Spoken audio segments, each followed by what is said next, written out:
Whew. Boy, oh boy, oh boy. Once again, another week, another chaotic game of football, man. It's gonna be good. This should be fun. This should be interesting.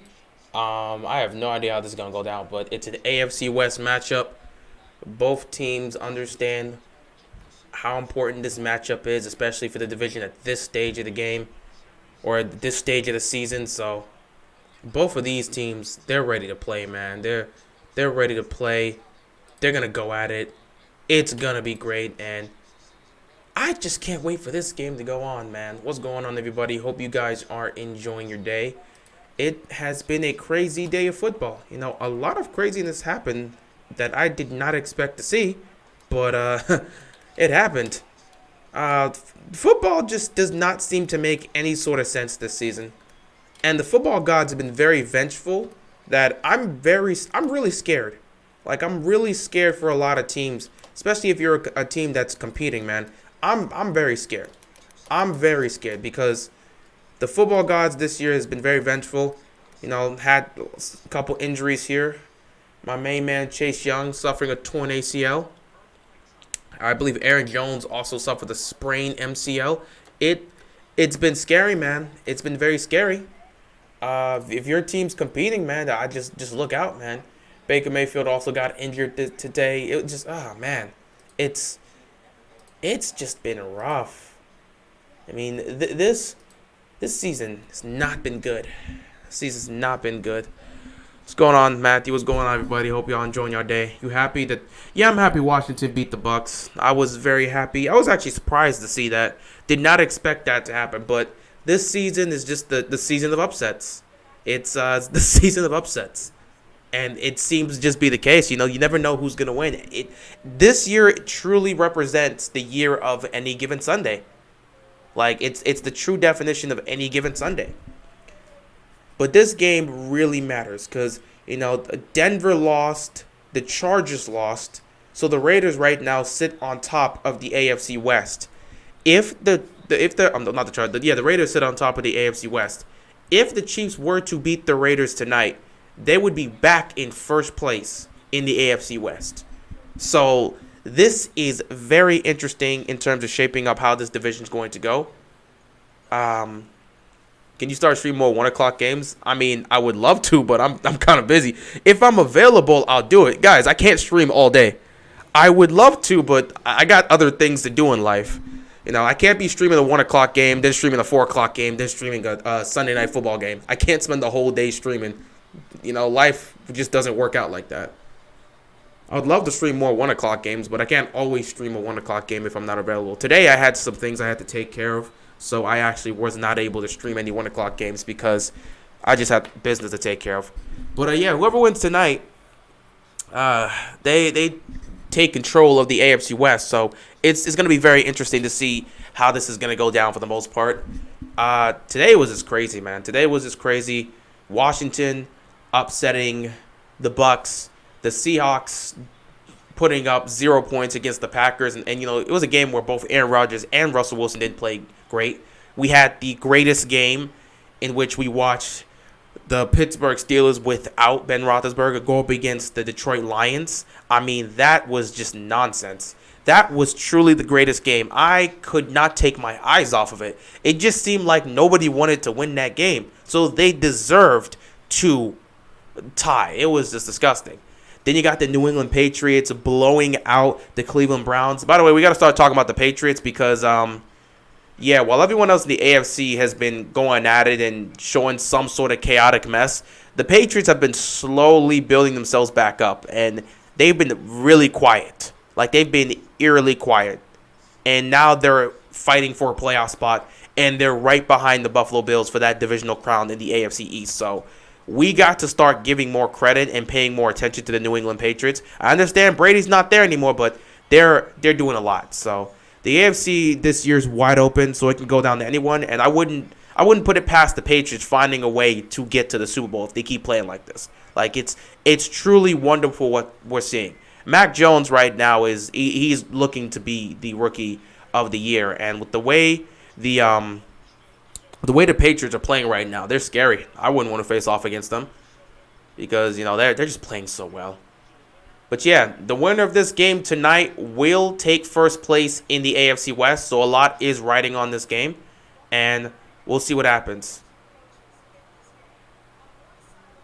Raiders win with a 4th seed. Chiefs win. We stay at the 3rd seed. The playoff picture for both conferences are looking very interesting. And honestly, seeding doesn't necessarily matter in this case. Everyone knows if you don't have the number 1 seed, you're going to play in the wild card spot. So whether you're at home or on the road, doesn't necessarily matter. What's going on, Geezer? How you doing, man? But yeah, Chiefs, Raiders tonight. There's just been a lot of craziness happening around too. How about the Carolina Panthers, man? Cam Newton, back at it, man. Cam Newton back at it as a Panther, and he goes out there and he has 2 touchdowns, man. His first snap results in a rushing touchdown. His second snap results in a passing touchdown. I mean, Cam went out there and did his thing, and they destroyed the Arizona Cardinals. So, that's kind of a good look. That's not a good look for the team to lose like that, but it's a good look for Kyler's MVP chances because, had they gone out here and beaten this team, people would have been like, well, you sure Kyler's the MVP? Because their team just looks stacked. But, yeah, the Panthers thoroughly handled them tonight. Anyway, it seems like the Raiders won the toss, so they're going to kick it to the Chiefs first, which means Kansas City's offense will come out first. And we'll see what's going on. Hey, keeping it real, how you been? What's going on, man? Hope you're enjoying your day. I've been good. Been pretty chill out. It's been been kind of busy, so I don't want to say it's chill. It's been somewhat chill for me, but overall, good day. All right, here comes Patrick Mahomes and the Chiefs offense. Chiefs should wear all white more often. They should. Those colors do work well for them. But, here we go. Chiefs offense. Now, the Chiefs themselves, they've been slowly climbing themselves back into the playoff push. And they've been getting it together the last couple weeks. 1st and 10, right off the bat, they're going to run it up the gut. So Mahomes this season, again, 65% completion, 2,500 pass yards, 20 touchdowns, 10 picks, and a passer rating of 92.5. It hasn't been the best of seasons for Mahomes, but he's still putting up numbers. I don't think, no matter how good or bad the season is for the Chiefs, Mahomes is going to put up numbers. So it is what it is. 2nd down and 5 here for the Chiefs. Mahomes, they're going to hand this ball up again. They're trying to get something going in the run game here. And they're going to be stopped right there. Nice stop by the Raiders. 3rd down here for the Chiefs right off the bat. Let's see if the Raiders can get them off the field to start this game. Man, it's really been crazy today with all these games. I'm just thinking, the injuries have sucked. The injuries have definitely sucked for the most part. It's just this season, everybody is dealing with injuries here. 3rd down and 5 here for the Kansas City Chiefs. Mahomes takes a snap. Quick throw. What? Oh, boy. Flag. First flag of the game. What is this for? False start on the offense. Wow. What's going on, Eli? How you doing, man? False start here on the offense. Just going to push them right off the bat. All right, so, 3rd and 5 turns into a 3rd and 10. Which is exactly what Kansas City doesn't need right now. They need to get off to a hot start. Because the Raiders' offense can be very explosive. And they can put up points. So, Kansas City knows they want to get off to a hot start. Especially here on the road in Las Vegas. Which, is becoming a very interesting place to play at. And we'll see what happens here. Mahomes making some adjustments at the line of scrimmage here. 3rd down and 10. He's going to take the snap. Mahomes looking. Pressure's coming. He's going to step up. Nothing there. He's going to fire. It's going to be caught, but they're going to be short. So they're going to go 3 and out to start off the day. That's rough. That's not how they want to start off tonight. 3 and out for the offense. They're going to have to punt this football. Kansas City's offense has just been struggling. Again, people have just realized that Mahomes doesn't like to take the check down. He's always looking for the big play. And 2, if you just double team Tyreek Hill and you take him out the game and you force Mahomes to settle for the check down and for the underneath, you're going to be able to get him. Send pressure If you send pressure, you double team Tyreek Hill and take him out the game. You still put some focus and emphasis on Travis Kelce, but if you take Tyreek Hill out the game, mostly if you play cover 2, because for some reason, I don't know why cover 2 has been killing him. Like Tampa 2 defense has been killing Mahomes because he refuses just to take what's underneath. And it's been bad. It's been bad for them. If you think about it, the tie wasn't too bad for the Steelers. They're going to get on. Oh, they're going to get ground on all 3 divisional rivals based on what happens. I wouldn't. Again, you don't want to tie in the league. It just makes things all confusing here. 1st and 10, they're going to run this ball here with Jacobs. And again, considering the fact that they did it without Ben, that's cool. But again, that's a game they should win. That game was so disgusting. Both teams had plenty of opportunities. Derek Carr this season, 67% completion percentage, 2,500 passing yards, 13 touchdowns and 7 picks, and the passer rating of 97. He's been nice. Ty Law, Charles Woodson. I'll take Woodson. 2nd and 7 here for the Las Vegas Raiders. Here at home, going up against a tough divisional rival. They want to be able to have complete control of their conference. Well, not their conference, of their division. 2nd and 7, they're going to toss it here to Jacobs, and he's going to pick up 6 yards. This will be 3rd down and short. Pete Carroll's washed. I mean, he just did. It was just a bad game all around. Honestly, it was a bad game all around for the Seahawks, but it really just had to deal with the most part that Russell Wilson, I'll say play calling wasn't the best. Execution certainly wasn't the best. Russell Wilson definitely did look like he has not played football in the last couple weeks, and that ended up coming to fruition for them. They just did not look ready to play. Now, defensively, they kind of did show up because Aaron Rodgers also didn't have that much time to be prepped, and he didn't exactly play his best game. 3rd down and 1 here for the Raiders. Oh, they're going to toss it here to Jacobs, and he's going to pick up the 1st down. How did that Browns pick come in for you? I mean, hey, you make a pick, it happens. It's any given Sunday, man. I'm not going to cry because I got a pick wrong. I mean, it is what it is. I mean, it got blown out. It is what it is. I'm not going to cry about it. It's any given Sunday. You can't get me to root for KC, even if you offend me even if you offered me every... Bro, you need to chill. And we get it, man. You're a Niners fan. You're not going to cheer for a Chiefs fan. You got to chill out, Matthew. 2nd down here, they're going to run this ball. Well, 1st down here, they're going to run this ball. Pick up a couple yards. 2nd down here for the Raiders. The Kansas City knows that their defense has not played their best. They haven't played their best football at all this season. They've been okay in some cases, but they haven't played the best. But they still know they got to make some plays here. They can't let the Raiders get off to a hot start. You don't want to play from behind. 2nd and 7. Carr sees some pressure. He fires. It's going to be caught, picked up, maybe 4 yards here. It's going to be 3rd down and short. So the Raiders are moving the ball, trying to make plays here. It was nice. They did send some pressure here with Jones. And he was close. He was close to getting Derek Carr. They sent some pressure. Jones almost got to Carr, and Carr rolled to his right and just tossed it. What team you hate in the league? What is a team you hate in the league for no reason at all? I don't really have a team that I just hate for no reason. If I don't like a team, I'll just say I don't like a team. Like I hate the Steelers because they're a division rival. I hate the Patriots because of the history that's around us. But I don't really have a team that I hate just for no reason. 3rd down and 2. Carr. Oh! Passes over the middle to Jacobs, but he may be short. Did he get that past the line of scrimmage? No. 4th down here. So what do the Raiders want to do? It's going to be maybe 4th and inches because this is very close. You're already in Chiefs territory. By the time he gets down, it's very short.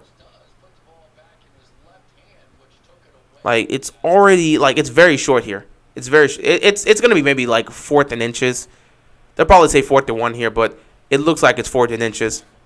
If I'm the Raiders, I might as well go for it. You want to set the tone early on. You're at home going up against a division rival. Set the tone early on. If this is not a 1st down, you got to go for it. If it's close, go for it. Set the tone early on and establish some level of dominance here. Yeah, this is short. It's going to be maybe 4th down and 1, maybe 4th and inches. What's going on, Joshua? Hope you're enjoying your day, man. Yeah, 4th and inches. If I'm the Raiders, I'm going for it. I'm going for it. I'm going for it here. We got to establish ourselves early in this game. Don't want to give a lot of opportunities to Kansas City, so you have to establish something early on here. And this is where you got to be aggressive. These are the moments I wish more teams were aggressive, because there are plenty of teams that see 4th and inches and they'll just punt the football just because they have no faith in their defense or they don't trust in their offense to do this. Will you stream the Rams-Niners? I probably will. It's Monday Night Football, so if I'm here on Monday night, I'll probably do the Rams and Niners. 4th and inches here for the Raiders. Depends if they want to do this, man. I feel like they should definitely go for this. I don't think they're going to run the clock down. They got to go for this here. They got to go for this.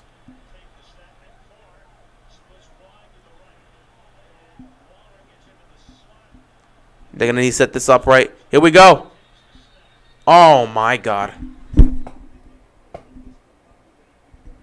They're going to punt the football. They're going to punt the football. False start. They're going to punt the football. Punt the football. Punt the football. Oh, God, Letterwood, what are you doing? Get off the field. Punt the football. Punt the football. I'm not giving them a shot. Punt the football. Punt the football. Besides 2020, 12, 2019, what's the Ravens' best season? 2011. 4th and 6, they're going to punt this. They really would have gone for it there, but for some reason, just straight up, going to screw up on a false start. You already know you got to get set. You're already set there. Why are you going to jump? Why are you going to jump? All right, 0-0 here. 8:36 left to go in the first quarter. Why'd he jump? Why'd he jump?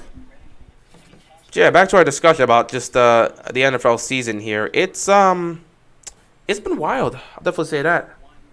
It's been a problem. If I'm looking at this, let me check this out. Yeah, the NFL I have no idea how to describe this season at all. It's been a season of upsets. It's been a season of injuries. I don't trust anybody right now. Honestly, for some reason, something in my gut's telling me that if you get the number 1 seed in your conference, you're just not going to the Super Bowl. You're going one and done. I don't know why, but something's just telling me that. And I feel like a team that is like no one expects to get to the Super Bowl, I feel they will get to the Super Bowl. So I'm looking at one of those wild card teams for the NFC and the AFC to get to the Super Bowl and maybe pull off that win and get it done. But I just don't know. Would you root for the Steelers in every game they play if the Ravens always win the Super Bowl? I don't know how that would work out. Because assuming that I would root for them in every game they play, now here's where we get you with that question, Matthew. What if they happen to be playing the Ravens in the AFC Championship game? So how does that work out? My team could go on to win the Super Bowl, but I would root for the Steelers? That wouldn't be a good look as a Ravens fan. Why did Flacco suck after being paid? Did we not have enough cap space to pay other players, or did he really get carried by Ray Lewis? Okay, I see a lot of people trying to say this thing. Okay, first of all, let's explain this. Let me break this down for you guys so you can understand about this whole Flacco suck. He didn't suck after getting paid. Flacco got paid after the Super Bowl. In 2013, the Super Bowl team we had was completely gutted.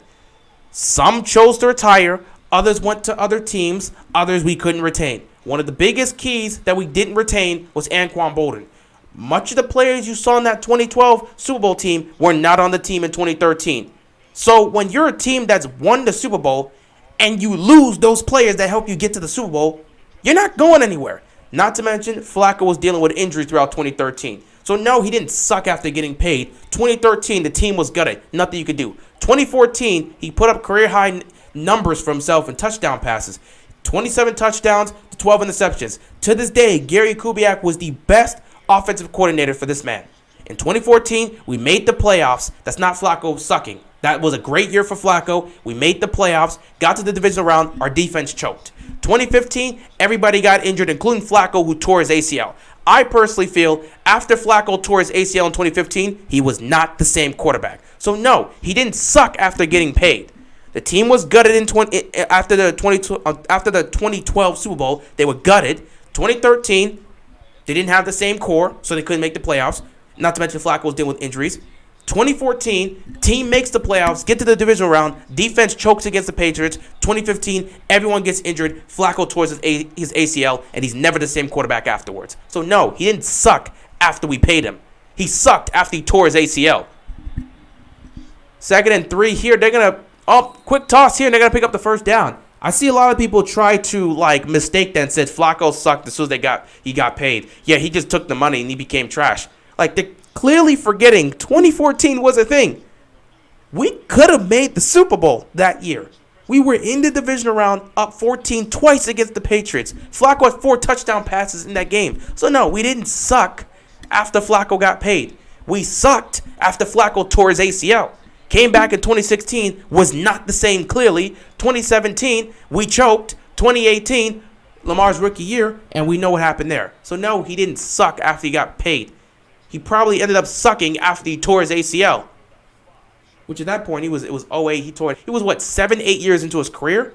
And the man is not he used to be somewhat of a running back in the day. So once he tore his ACL, he was not the same quarterback. And it took him a while to get comfortable. And by then, he just wasn't the same guy. 2nd and 5 here for the Kansas City Chiefs.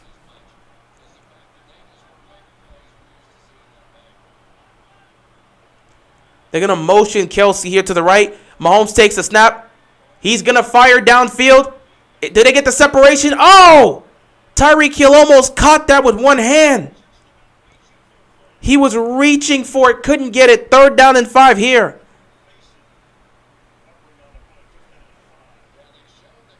You're still a Ravens fan, but you root for the Steelers. I'm not doing that. I'm not about to root for another team. That's just not me. If my team wins, that's cool, but I'm not finna root for my opponent. That's just not how it's going to happen. Y'all can do that, but I'm just not going to root for the Steelers. That's never going to happen. Not going to see me root for the Steelers or the Patriots. That would just be going against that. You couldn't even consider. I wouldn't say you're still a fan if you would have to root against your team in the AFC Championship game. It's but it's for the sake of them winning a Super Bowl. I'm not doing that. I'm not going to root for another team. I can't call myself a Ravens fan if I'm watching a playoff game and I'm rooting against them. No, I'm not going to do that. That's cool, man. Call me a fake fan. I'm not rooting for the Steelers. If I have to root for the Steelers in order to have the Ravens win, then I'm not rooting for the Steelers. Because at the end of the day, it's a lose-lose situation. If you don't root for the Steelers, you're called a fake fan. Because you rooting for the Steelers is going to help them. If you do root for the Steelers, you're still going to be considered a fake fan because you're rooting against your team in a playoff game. Then again, I don't care if people call me a fake fan. People's opinions about me don't matter. It's my life is my life. Y'all can call me or feel about me however you want. I really don't care. 3rd down and 5 here for the Chiefs. Here we go. Mahomes fires. Caught. Kelsey, 1st down. You're not a fake fan, bro. No, I mean, it's all good. It's all good. Like I said, people, I don't really care if someone calls me a fake fan because, that, okay, you're entitled to your opinion. It really don't hurt me. You really don't hurt me. They're going to have to utilize Kelsey a lot tonight. They're actually going to have to utilize Kelsey a lot tonight. Because I don't think they're going to let Tyreek Hill go off. The Raiders know they have to contain him. 1st and 10 here. Mahomes, play action. Quick toss here. And they're going to pick up the 1st down here. Oh, man. Williams is really doing some damage early on. The only time you root for another team is when that team loses and helps your team seeding. I saw your channel in 2020. Ever since I loved your channel, keep it up. Appreciate it, man. Do you still believe the Saints can make? It's getting tougher. It's getting tougher, bro. It's getting tougher. I mean, they got to close games. They had a chance to really beat the Titans, and they screwed it over. So they just got to do better. Kurt Warner or Aaron Rodgers?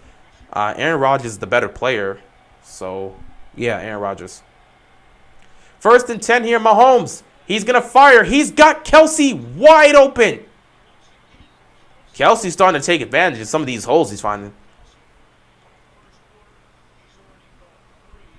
Bateman already has 240 receiving yards in 4 games. Roman, unleash him. They got to do that. AFC playoff predictions, can't do that at this point. I have no clue who's making the playoffs. Cannot do that right now. There is no guarantee at all that any of the teams right now in the playoff race are going to be there in those seedings. I don't know who to trust. I mean, I think at this point the Titans may hold on, but who knows? NFC, also the NFC. I'm not even exactly sure. I mean, you could sit back and say you could get. I don't know. You could probably pencil in the Cardinals and the Rams. You could potentially pencil in the Bucks and then the Packers. You can also pencil in. Other than that, and the Cowboys. At this point you could pencil in the Cowboys. So the Cowboys, the Packers, the Cardinals, the Rams, and maybe the Bucks. After that, the other two spots, I don't know. Because, like, it's way too chaotic. Especially the AFC is chaotic. NFC, you've got some of your teams you can potentially pencil in. But those last two spots really can go to anybody. Even the teams that are under 500 right now fighting. Like, I could see the Minnesota Vikings making a comeback and taking that. 2nd and 2 here. Good Lord, they got down the field quick. They're going to hand it to Williams. He's going to come up close. Is the AFC easy this year? I wouldn't say the AFC is easy this year. It's just wide open. In fact, I would say the AFC is more difficult this year because you just don't know who's coming out. Like, again, I look at all the teams. I don't exactly know somebody I would fully trust. Though, if the Titans keep winning, I think we could put our faith in them, even without Derrick Henry. Though I'm scared because, like, here's the thing. I don't care what your record is. Come playoff time, it's about matchups. And that's what people don't understand. You could be the number 1 seed in the 3rd and inches. They're going to run this here and pick up the first down. You could be the number 1 seed in the division, and it's not going to matter come playoff time because you can get upset by a wild card team. That's why I look at that. I'm just like, I don't know, man. I feel like I can trust the Titans if they keep winning, but again, it depends. It depends. And when it comes to seedings, at this point, I don't think seedings are going to matter, especially in the AFC. Any team can lose to anyone in the AFC. I'm looking at the Patriots right now, and I think they can beat every single team in the AFC if they meet up. It's about matchups when it comes to the postseason. It's not about record. And that's what people tend to forget, which is why they look at upsets and like, that shouldn't have happened. 1st and goal, Mahomes just lost it to Tyreek Hill for the touchdown. And the Chiefs are going to strike first here tonight. What do you mean, coming out for what? Did you just take 2 words of a sentence I said and put it together? I'm not exactly sure what you mean by coming out. What statement did I say, like, coming out that you took that line for? I'm not exactly sure. I'm not exactly sure what you're referencing. Are you talking about me coming out and talking about the playoff seedings? Or, I don't know. Rams are going to be the Chiefs of this year. They put up impressive numbers but get punched in the mouth when it matters. We'll see if that ends up being the case. Any team can always beat any team. Upsets happen. I don't know. For me, when it comes to playoffs, I don't really like to sit there and say upsets happen. Because if you made the playoffs, that means you just have a shot. I don't care if you're a team that is the number 1 seed or if you're a team that's, well, in this case, 17 games. If you're a 9-8 team, I don't care if you're 9-8. I don't care if you're 15-2. When it comes to the playoffs, it's about matchups, not about ranking or seeding. The number 1 seed gives you that extra rest, but matchups matter. Oh, coming out of the AFC, that's what I said. I mean, I don't know who's coming out of the AFC. But, yeah, it's about matchups in the playoffs. That's why seedings don't necessarily matter. I mean, it gives you home court. I've been watching basketball today. It gives you home field advantage, but it's just I don't look at seedings when it comes to the postseason because anybody can win. That's why I look at the Patriots. I'm like, yeah, they could beat any team right now. I look at the Patriots and I could say that. I could look at the Titans and say they could probably beat any team in the AFC right now. Any team in the AFC could beat any team. And it feels like that. That's why I don't have anybody leading. For as much as Bills fans want to sit there and kind of boast their record for wherever they are right now, what are they, 7-2, 7-3? I don't know. They haven't played the strongest of competition, so I can't fully put my faith in them. They had a great game, but they blew out the Jets. The Jets are not a great team. At the same time, the Jets beat the Bengals, and the Bengals look like a good team. That's just how it is this year overall. But, like, I can't put my faith in the Bills just yet because I need to see them go up against tougher competition. I can't put my faith in my own team because they've been far too inconsistent. I can't put my faith in the Titans just yet because I still don't trust them down the stretch without Derrick Henry, though they have the opportunity to prove me wrong. I don't trust the Chiefs because, again, this defense, I don't trust it. Even if they're making these comebacks, I don't trust it. I don't trust it. Don't trust the Raiders. Don't trust the Chargers. Don't trust the Steelers. I don't trust anybody in the AFC right now. So any one of these guys can come out here in the postseason and pull off an upset if they got to go on the road. Seedings don't always give the full picture. The league is from week to week. Exactly. You know, I mean, again, I saw it myself with my Ravens back in 2019. We were the number 1 seed. Didn't mean a damn thing. Titans still went in there and defeated us. That's just how it is. Jets also beat the Titans, which people are forgetting. Yeah, the Jets also beat the Titans. And that's the thing. They beat the Titans. They beat the Bengals. So who can you really trust? Where is Earl Thomas? I don't know. At home chilling? I don't know. Next Sunday, the Ravens will be facing off against another team whose offensive line is struggling, the Chicago Bears. Let's see if they actually capitalize on that and win. The Ravens got bailed out this week. I ain't going to lie. Like, the Browns embarrassed themselves against the Patriots, got blown out, and somehow the Steelers pulled off a tie against the Detroit Lions. So, yeah, because of that nonsense, the Ravens end up keeping the first-place spot in the AFC North. Good for them. You know, you embarrass yourself on Thursday Night Football against the Dolphins, and you still get to keep the number 1 spot in the AFC North. That just goes to show you how this division failed this week. The only team that deserves to get a free pass from the AFC North is Cincinnati. They were on their bye week. They didn't do anything right or wrong. They just chilled out. The Bills have had a cupcake schedule so far. Dolphins twice. Yeah, Washington Texans, exposed Chiefs, and the Jets. They played 2 good teams so far, Steelers and Titans, and lost both. Yeah.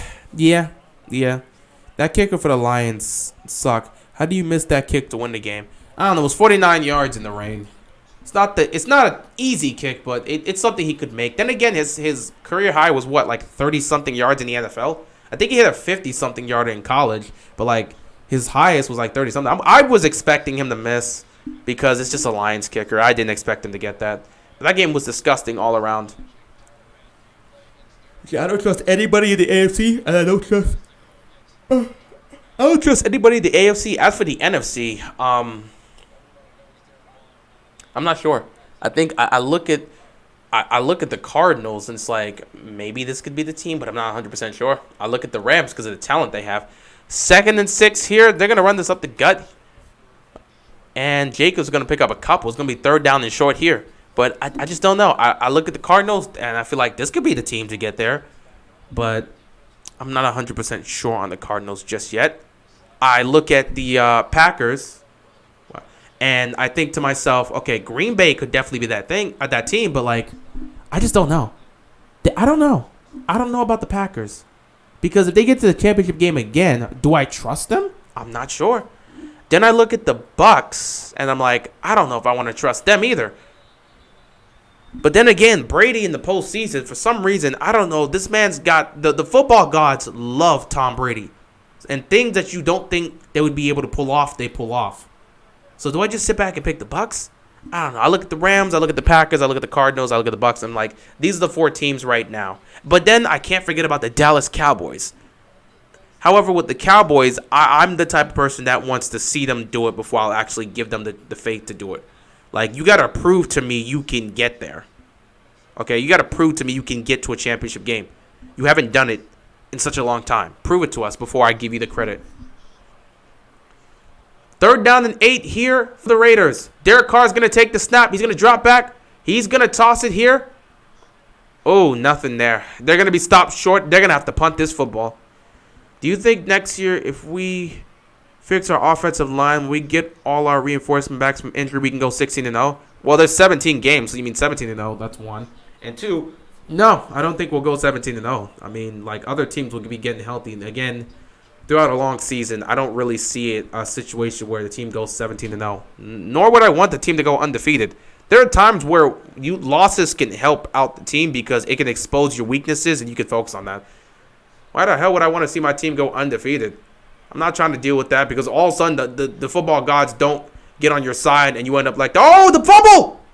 Oh my God, he fumbled the football. Was he down? Was he down?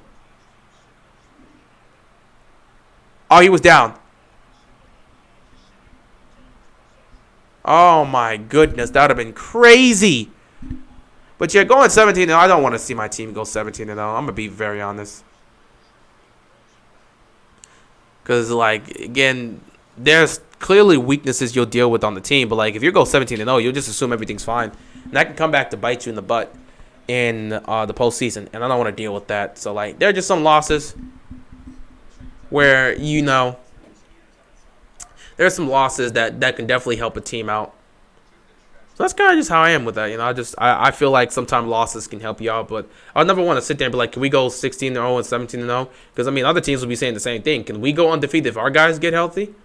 We were close, but I just don't think at this point you will see a team go undefeated anytime soon. I just don't see that happening anytime soon, especially in the AFC. The AFC is far too competitive for one of those teams to go undefeated in a season. I just don't see that happening for the most part. But, I mean, we'll see. Then again, we'll talk about next year. I can't focus on next year. I can only focus on now. Ravens haven't had a full, healthy season since 2019. So next year is a chance they become true threats. We'll see. I mean, if everyone can stay healthy next year, we'll see.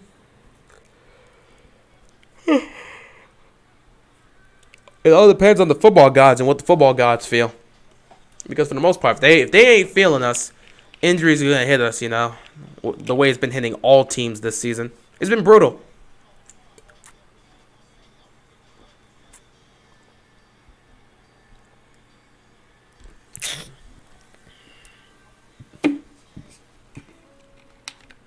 Why are the Ravens bad at forcing turnovers? Because they don't have guys that can force turnovers. Why do you think Marcus Peters has been talked about the entire season? Because Marcus Peters is a guy that is going to force turnovers. It's simple as that. Why did the football gods choose us this season? It wasn't just us. I mean, we're the most injury-riddled team, but it's not just us. The football gods picked several people. And the football gods right now is not only attacking us, man. They might have just picked our division. Because I'm looking at Pittsburgh, and they're dealing with injuries, and especially Cleveland. Baker Mayfield is literally, his body is in tatters. I don't know if this man's going to survive the rest of the season. I'm being dead serious. The football gods have taken out a lot of players for the Browns, but they really seem to be punishing Baker this year.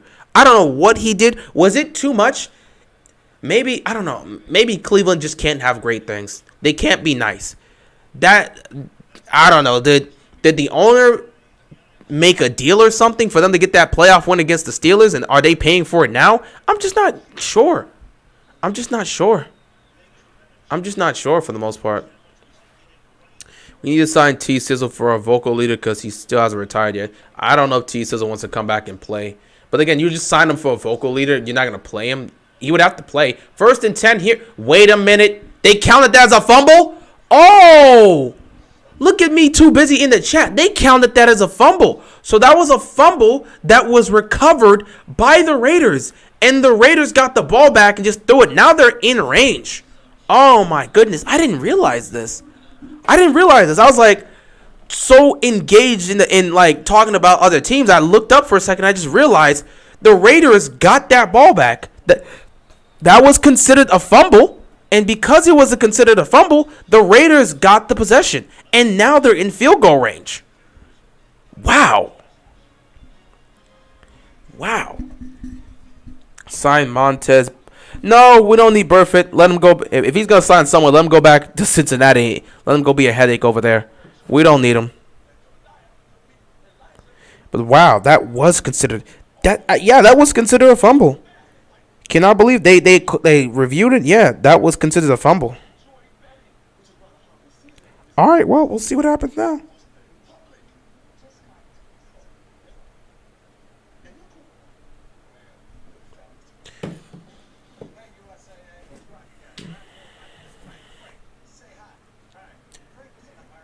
Ooh, boy, yeah. This was definitely a fumble. This was definitely a fumble. Alex Leatherwood must lead the league in false starts. I mean, I don't know. I have no idea how that rule is.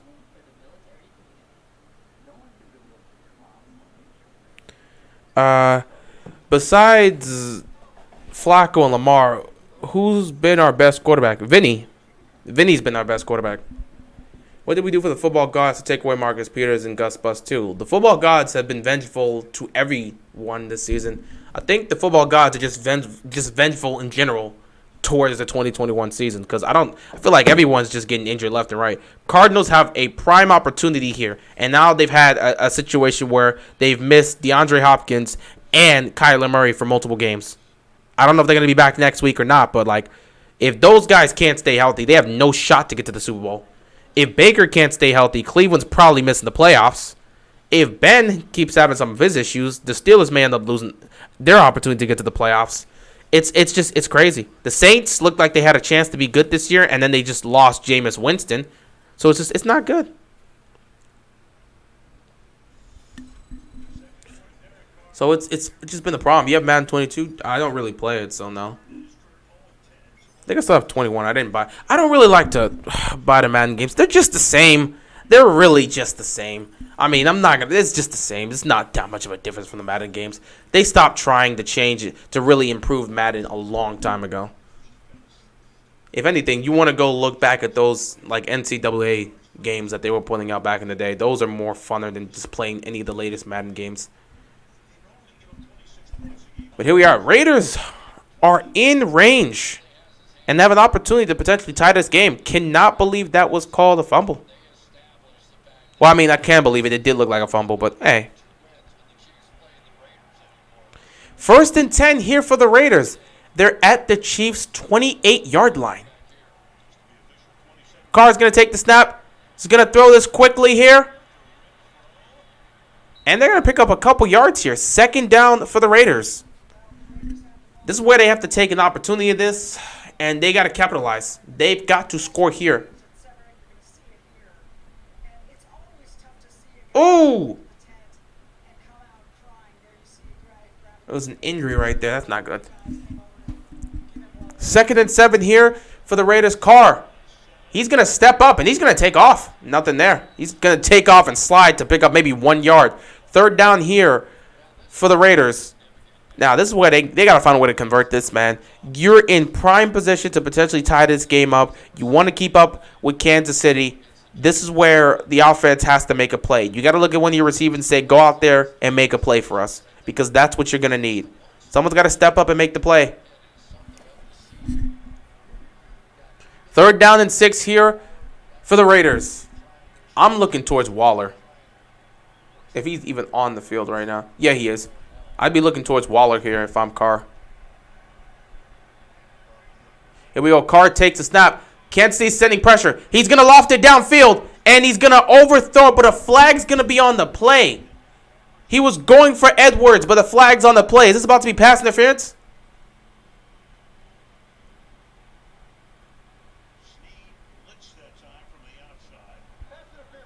Oh, my God. They called pass interference on the defense. Oh, they got Fenton. Fenton got called on pass interference. He didn't turn around. You got to turn around, man. They will always call PI if you do not turn around. So now it's going to be 1st and goal here. Raiders got to capitalize on this. You got to put some points up here now. 1st and goal for the Raiders. They're at the 5-yard line. They're going to motion Waller to the left here. Here we go. Going to take the snap. Hand this to Jacobs. Jacobs going to get to the outside. He's going to try to break the first tackle. He gets out of that. Can't break the second tackle. He's going to go down. And he might lose a yard here. So it's going to be 2nd down and goal for them at maybe the 6-yard line. They did poor last week against the Giants in the red zone. My God. But we'll see what happens tonight. They know what's on the line. They got to score here. 2nd and goal here for the Raiders.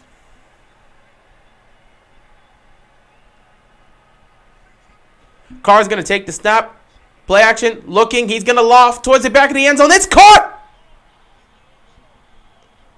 It is caught. Touchdown Raiders. 5 plays, 50 yards, 2.5 minutes, and they're looking to tie this game. In Madden 20, everybody, and I mean everyone, was cheesing the read option with Lamar. It's what it is, man. I mean, I don't know. I wasn't playing Madden 20 that much. I don't even really play Madden that much anymore.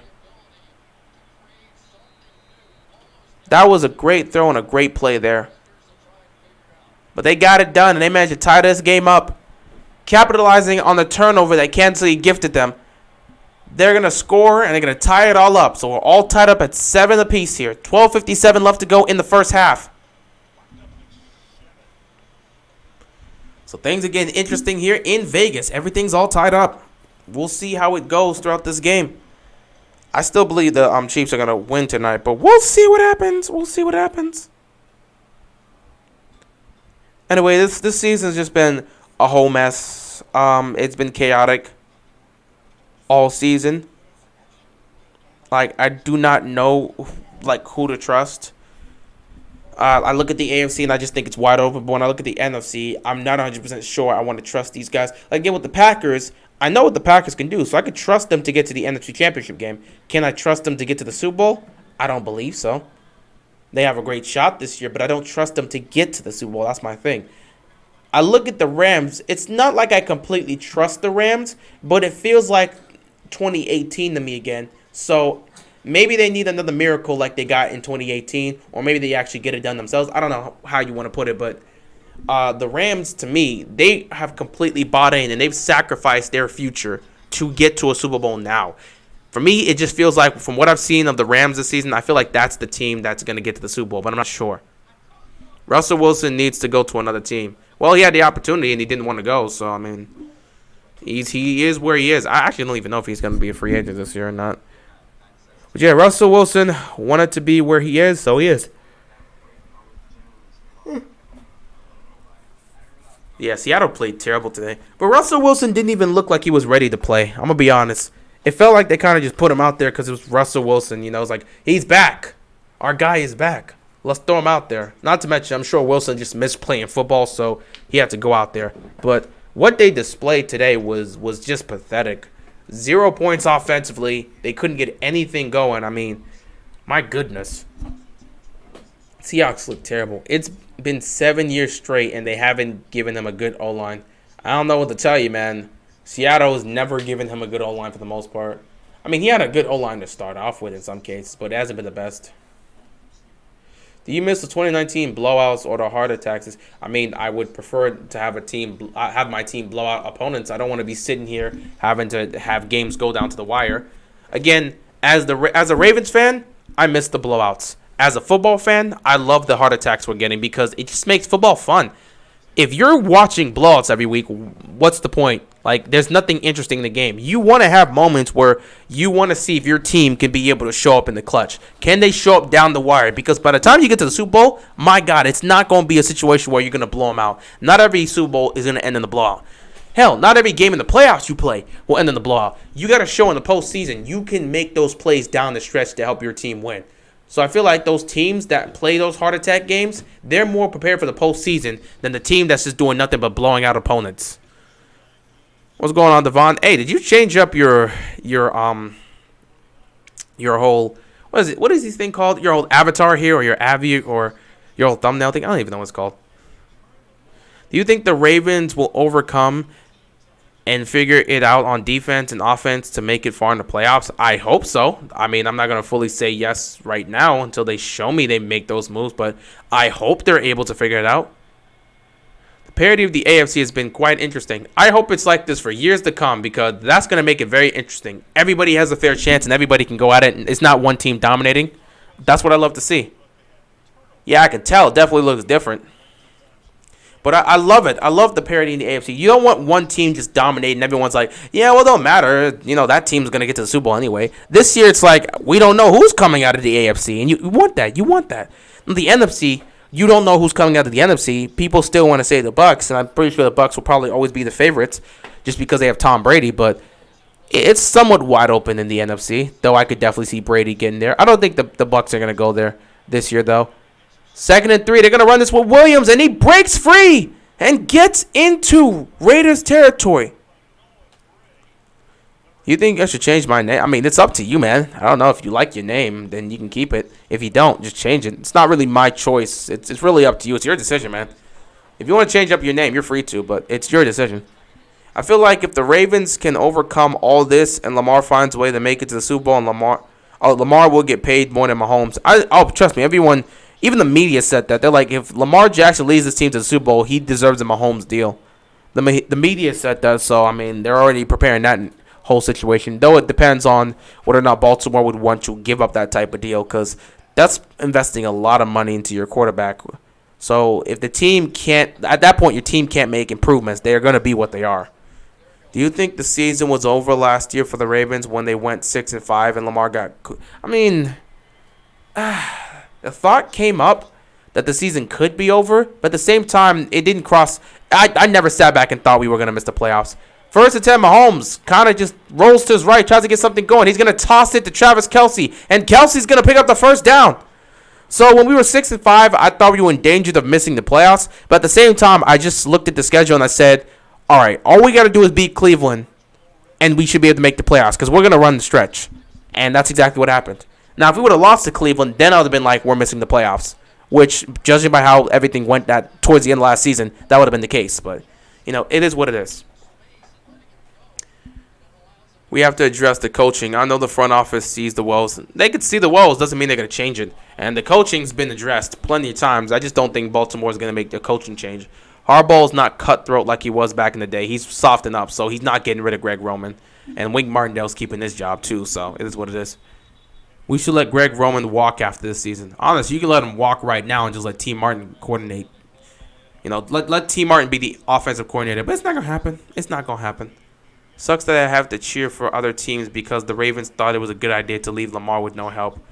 What else is new? Again, I wouldn't fully say they left him with no help. I mean, he still has his weapons on offense. What they didn't leave him with is protection. He has no protection. He has his weapons, so they did give him help. Nobody can sit back and say Lamar Jackson doesn't have help this season because look at the receiving core. He's got help. As for the run game, I mean, they couldn't predict this. 2nd and 9, quick play action here. They're going to toss it to Kelce, and Kelce's going to pick up another first down. They're moving the chains. They're getting close to inside the red zone. But, I can't sit back and say, well, they haven't surrounded him with talent. If our guys were healthy, this was different. If you had J.K. Dobbins and Gus Edwards, the running game would not be an issue. But the fact that you got so many players on the injury reserve and just so many injured players in general, it's hard to sit back and be like, yeah, the Ravens haven't surrounded Lamar with talent. Nah, it's just that the talent that they surrounded him with is not all there because they're injured. Notice awarded MVP, most valuable player. No one's been more valuable to their team more than Lamar. Yeah, but the award's never granted to the most valuable player. Mahomes going down. What the hell was he throwing to? Mahomes just chucked it downfield. Was he going for Kelce or something? Some sort of miscommunication? There was no one there. Whatever, man. But yeah, I mean, you could be the most valuable, but the MVP never goes to the person who's considered the most valuable to their team. It really goes to the person who has the biggest performance on the biggest stages. It's the same thing in the NBA. They don't hand it to the person who's the most valuable. They'll hand it to the best player on the best team or something like that. That's just how it is. 2nd down and 10 here for the Chiefs. Got to put some points up here. Take this lead. Mahomes takes the snap. He's looking. He's firing. It's going to be caught. 3rd down here. Who's the best player on our defense right now? I mean, well, he's gone. Patrick Queen's improvement. Wouldn't say he's the best. Josh Bynes has been nice. That's a bit tough for me to answer right now. Because the guys I would want to pick up and nominate, they're not here right now. They're not healthy, so it's tough. It's either they're not healthy or they're just out for the season. 3rd down and 11. Mahomes taking the snap. He's going to look. He's going to step up. He's going to toss it towards the... Oh, he overthrew his receiver. If I had to pick one, I guess Odafe Owe, because he's been nice. It's weird to pick a rookie as your best player, but, I mean, Owe's been the best so far. I mean, I guess Odafe would definitely be someone you want to look at. Ronnie Stanley's being out for the year was unexpected. Yeah, same for J.K. Dobbins and Gus Edwards. No one was expecting that. Mid-season Ravens are bad every season. 2016, 2017, 2018, 2020, 2021. All seasons with bad mid-seasons. The Ravens always rely on the late season to make a surge. I mean, yeah, that's just how it's always been. We've always been a November, December team. We've never been September, October team. November and specifically December is when we do our damage as a squad, which is why we got to see how this team's going to be in December this year, because that's when they play their best football. I know a lot of Ravens fans want the 2019 O-line back. Yeah, we would love that back. Be for real, do you think Lamar is a top 10 quarterback if he gets hurt and is not able to utilize his legs? Again, that's what makes him great, because he has that extra talent. But again, Lamar is more than sufficient enough as a passer to get the job done. If he can't run, again, it depends when you're asking me this question. Is he going to get an offensive line that's going to protect him? Because if you're going to give him time to throw, Lamar will carve up a team if you give him time to throw. So I still feel like he could be a top 10 quarterback even if he's not able to use his legs. But again, it'd be weird for that to be the case. If he can't use his legs, I mean, at that point, I don't even know how he'd be on the field. And I know you're being like, well, he's just mildly injured, but he can't run. Nah, I mean, even with the injury, Lamar will just gut through it and still play. So, I mean, it's all or nothing. You can't have Lamar out there without his legs. He would still take off and run. Look at the situation Brady is in right now. You're telling me the guy with the best receivers and the best offensive line, a good run game, and a top 5 defense wins this much? Yeah, that's just how it is. That's just how it's always been. Sammy needs to. I know what you're trying to say. Sam needs to go. It's playing time, and we need. Oh, he needs to get let. Oh, you said that wrong. So Sammy Watkins needs to get less playing time, and we need Bateman out there 70%. Nah, I got you. Well, Lamar is top 6 in rushing and passing. Yeah, he's top. Yeah, he's in the top 10 in pushing, in both passing and rushing the ball this year. So he's been doing his thing. Did we draft the lineman this year? And has he been playing good? I don't remember if we have drafted a lineman. Because we have. I mean, I believe we have, and we've kind of worked. I don't remember if we have.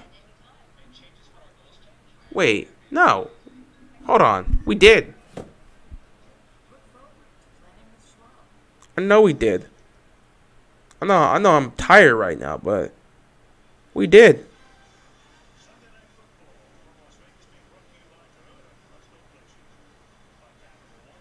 Yeah, we did. Ben Cleveland. I remember now. We drafted Ben Cleveland.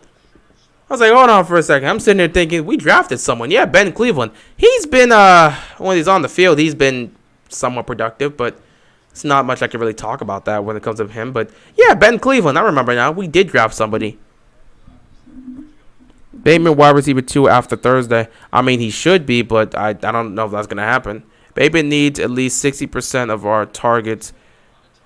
Give the design runs and screens to targets for Bateman. Yeah, I mean, we could say it. Doesn't mean it's going to happen. Greg Roman's going to continue to run the system he wants. Kansas City's up 3 here. It's a 10-7 game. They're going to kick it back to the Raiders, and the Raiders are going to look to put some points up. 8:24 left to go in the first half.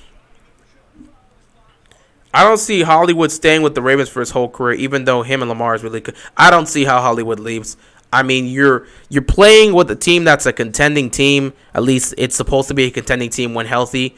And you're playing with Lamar Jackson, somebody who is a childhood friend of yours. You guys played football together. Well, you guys went up against each other you went up against each other in freaking, what am I talking about?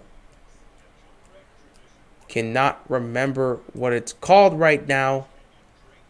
In Pop Warner, thank you. Like, yeah, you played together in Pop Warner. You guys have known each other for such a long time. Lamar literally drafted you. Oh, Jacobs getting a big run. Picking up the... Actually, that's not Jacobs. But they're still going to pick up a huge run here. But, yeah, I mean, this is a guy that you guys have known each other since you were young kids. You played against each other in Pop Warner. You've known each other ever since then.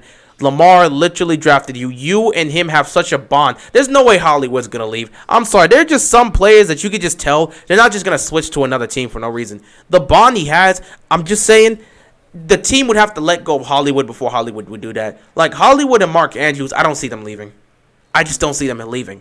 It just wouldn't make sense to see him play for another team. I don't see that happening, man. I just don't see that happening. Unless Lamar is no longer with the Ravens or the Ravens just decide they don't want Hollywood Brown anymore, I don't see how he plays for another team. He wouldn't willingly choose to leave. 2nd and 8 here. A toss. Oh! What a hit! Oh, my God. Ingram with the hit. Smacked this boy back. My goodness, what a hit. Bro, Shea has glue hands. I don't know why we have him inactive. They had him inactive because they brought Sammy Watkins back. And there's only so many receivers you can keep. My God, they smacked him back. They smacked him back. Besides 1996 and 2018, what's been the Ravens' best draft? That's a toughie. 3rd down to 9. Oh, yeah, he got sacked. Yeah, he got sacked. That's a sack right there. Raiders are going to have to punt the football. 20...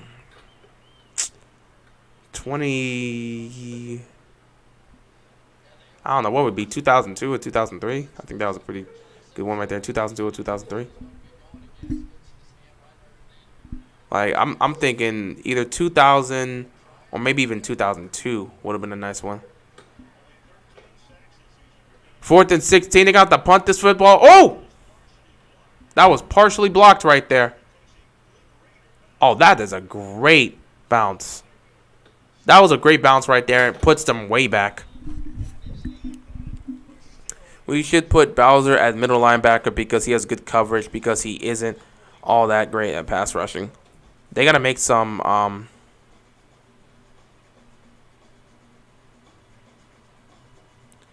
they got to make some plays here and there.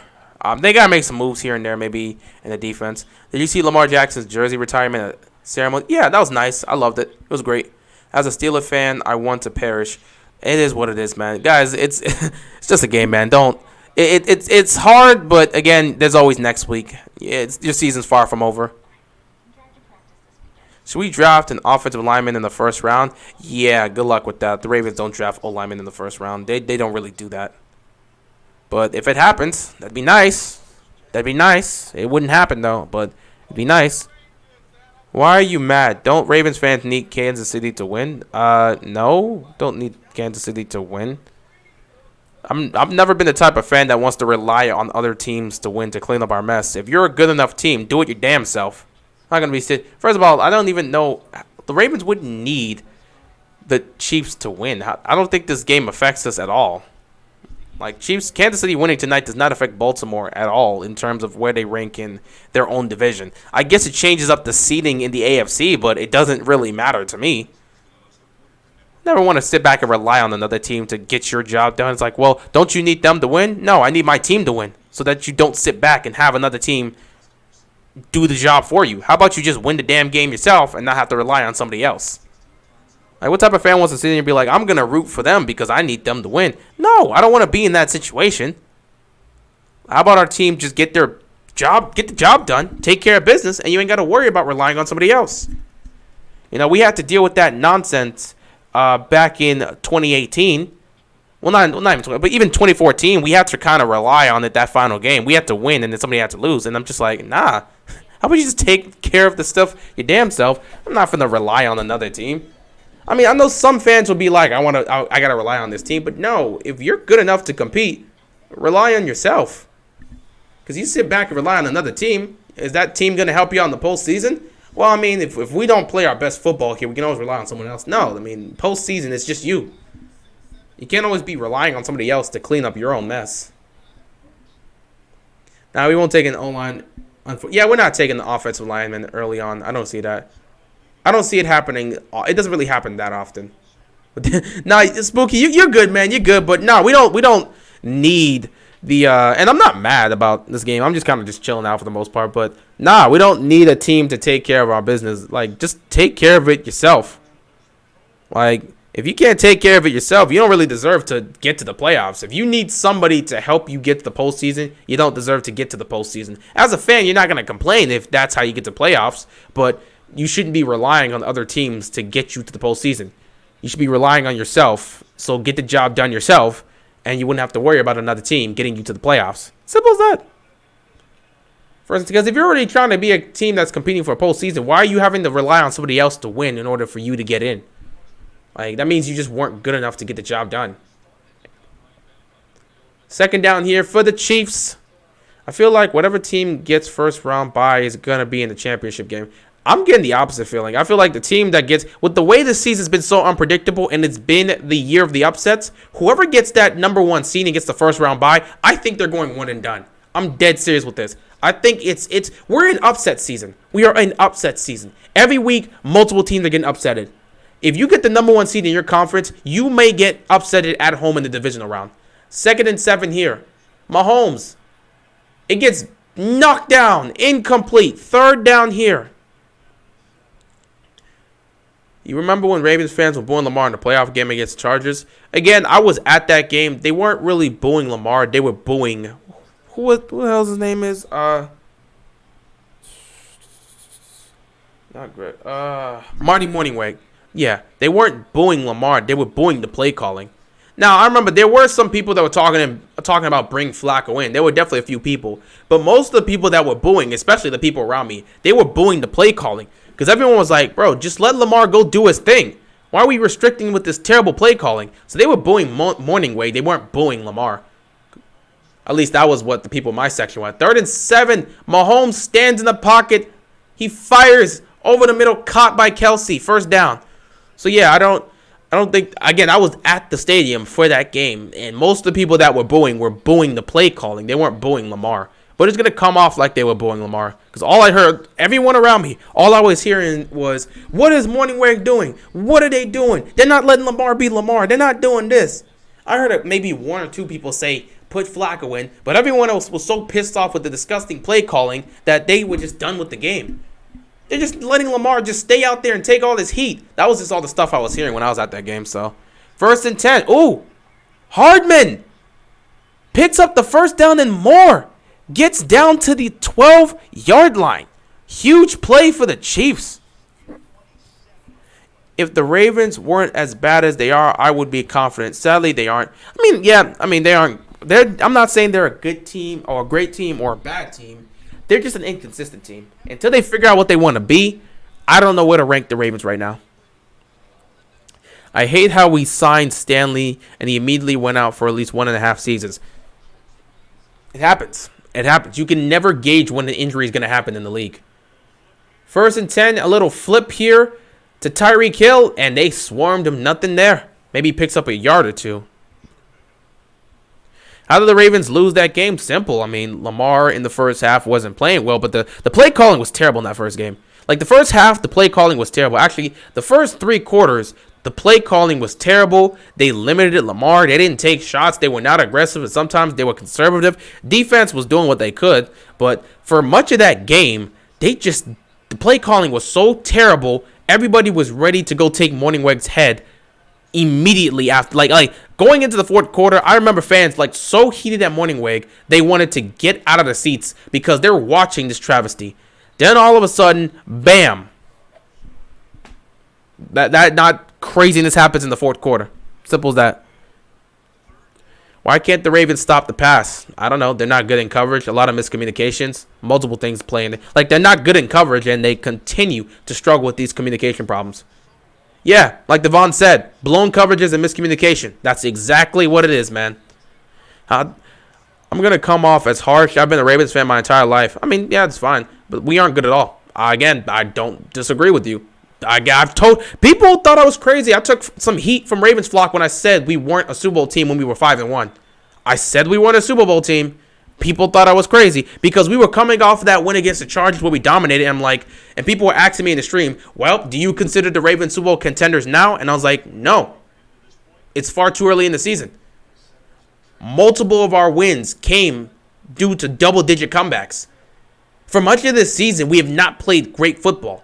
We've yet to, the Chargers game was the first game where the Ravens played quality football for 60 minutes.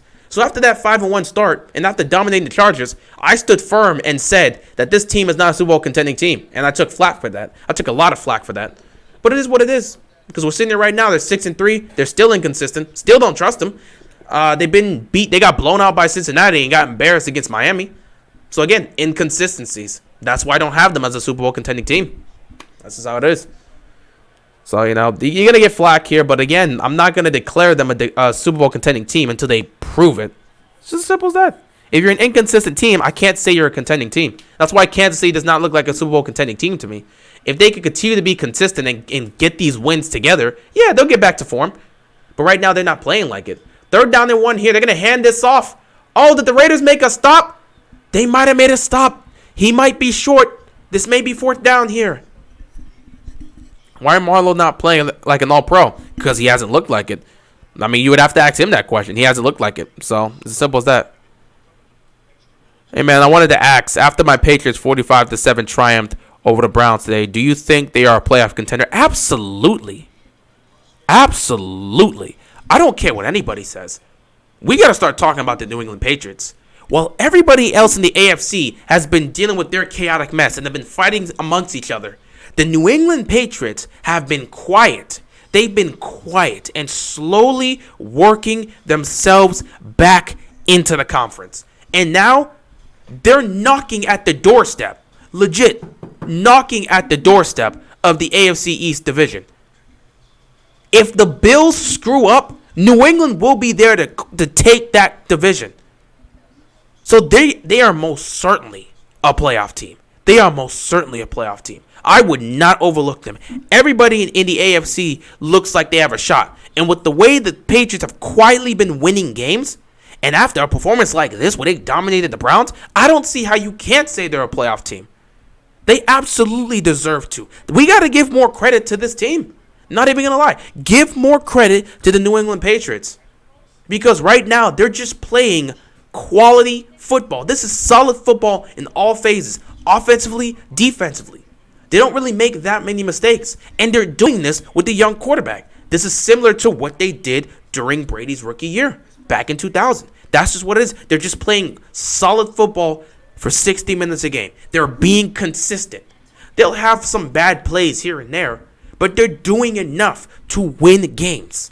So do not sleep on the New England Patriots. They're not going anywhere. The AFC's wide open. I would not be surprised if New England gets to the playoffs and upsets a team. Have they played the Bills yet? I don't. Let me actually check.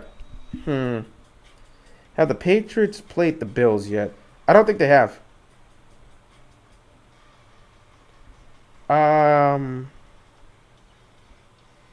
No, they have not played the Bills yet. They got the Falcons up next, then the Titans. The next time they'll play the Bills will be on prime time. So that'll be the next time. The first time they'll play the Bills this season will be at Buffalo, December 6th. It'll be a primetime game. But, yeah, no. The Patriots absolutely deserve to be considered a playoff team. Like, this is consistency. This is the consistency you want to see. Simple as that. If I'm picking teams right now where I would say this is a team you can put some faith and trust in right now just because of how they've been playing, I would look at the New England Patriots at the top in terms of consistency. Number 2 would be the Tennessee Titans. And again, with the Titans, the reason they fall down is because of the missing factor of Derrick Henry. And they've won 2 games without Derrick Henry. But they have to continue to show that consistency because a lot of us still don't trust them. 4th and inches. They went for it. And they picked up the first down. So it's going to be 1st and goal at the 1-yard line. But yeah, the Titans, we want to see how consistent this offense can be down the stretch without Derrick Henry. So that's where it comes down. That's where we just factor in the Titans' overall role in the AFC. Because a lot of us are looking at this team and saying, how good are they without Derrick Henry? And so far through 2 games, they're proving that they're pretty damn good. If they can continue to keep it up, they'll be great. But I like consistency. You got to be consistent. That's why, as much as I love my team, as much as we look like a contending team as well, because we are 6-3, so we are in that contending space, as much as that appears to be the case, I cannot say my team is a contender because they have been far too inconsistent. If they ever get their crap together and start playing quality football for 60 minutes and become consistent in doing that the way they were in previous years, then yeah, you can be considered a contending team. But for now, I can't. This team has not played great football in the first halves of nearly every game they played this season. Only 1 game they showed up and played well offensively first half. Actually 2. That was the Raiders game, which was really the second quarter, and the Chargers game. Other than that, they've been poor. You can't be going into halftime with 3 points of offense. You've done that multiple times this year. I don't think we've had a single opening drive touchdown. There's no consistency. So I need consistency before I can sit back and say the Ravens are a contending team. That's just how I do things.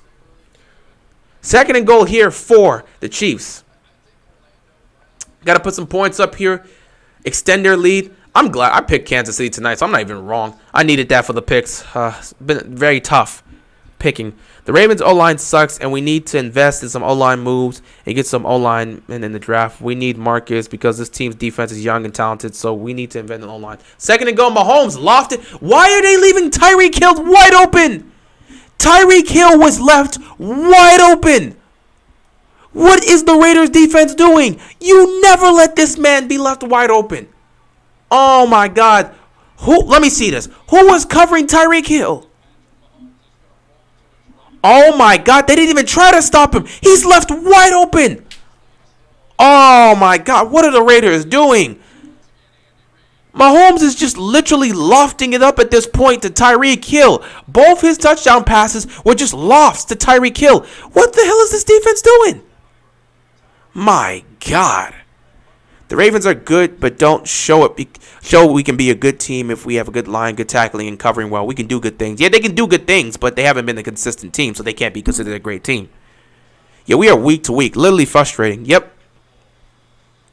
Thank you, exactly. Ravens ain't getting nothing handed to them. They got to play well, man. They just got to play well.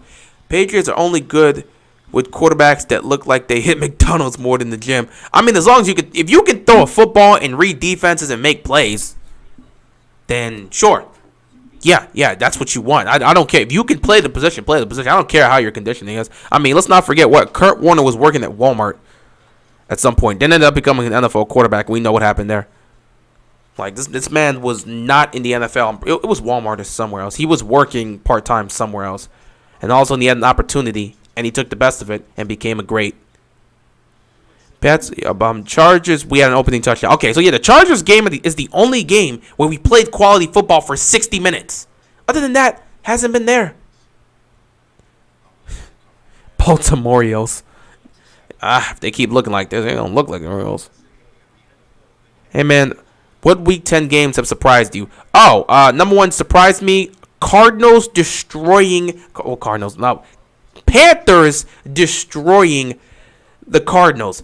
First of all, that was the biggest win they had of the season. Second of all, that was the most points they put up this season. Very interesting how that happens as soon as you get Cam Newton back. Maybe you shouldn't have got rid of him in the first place.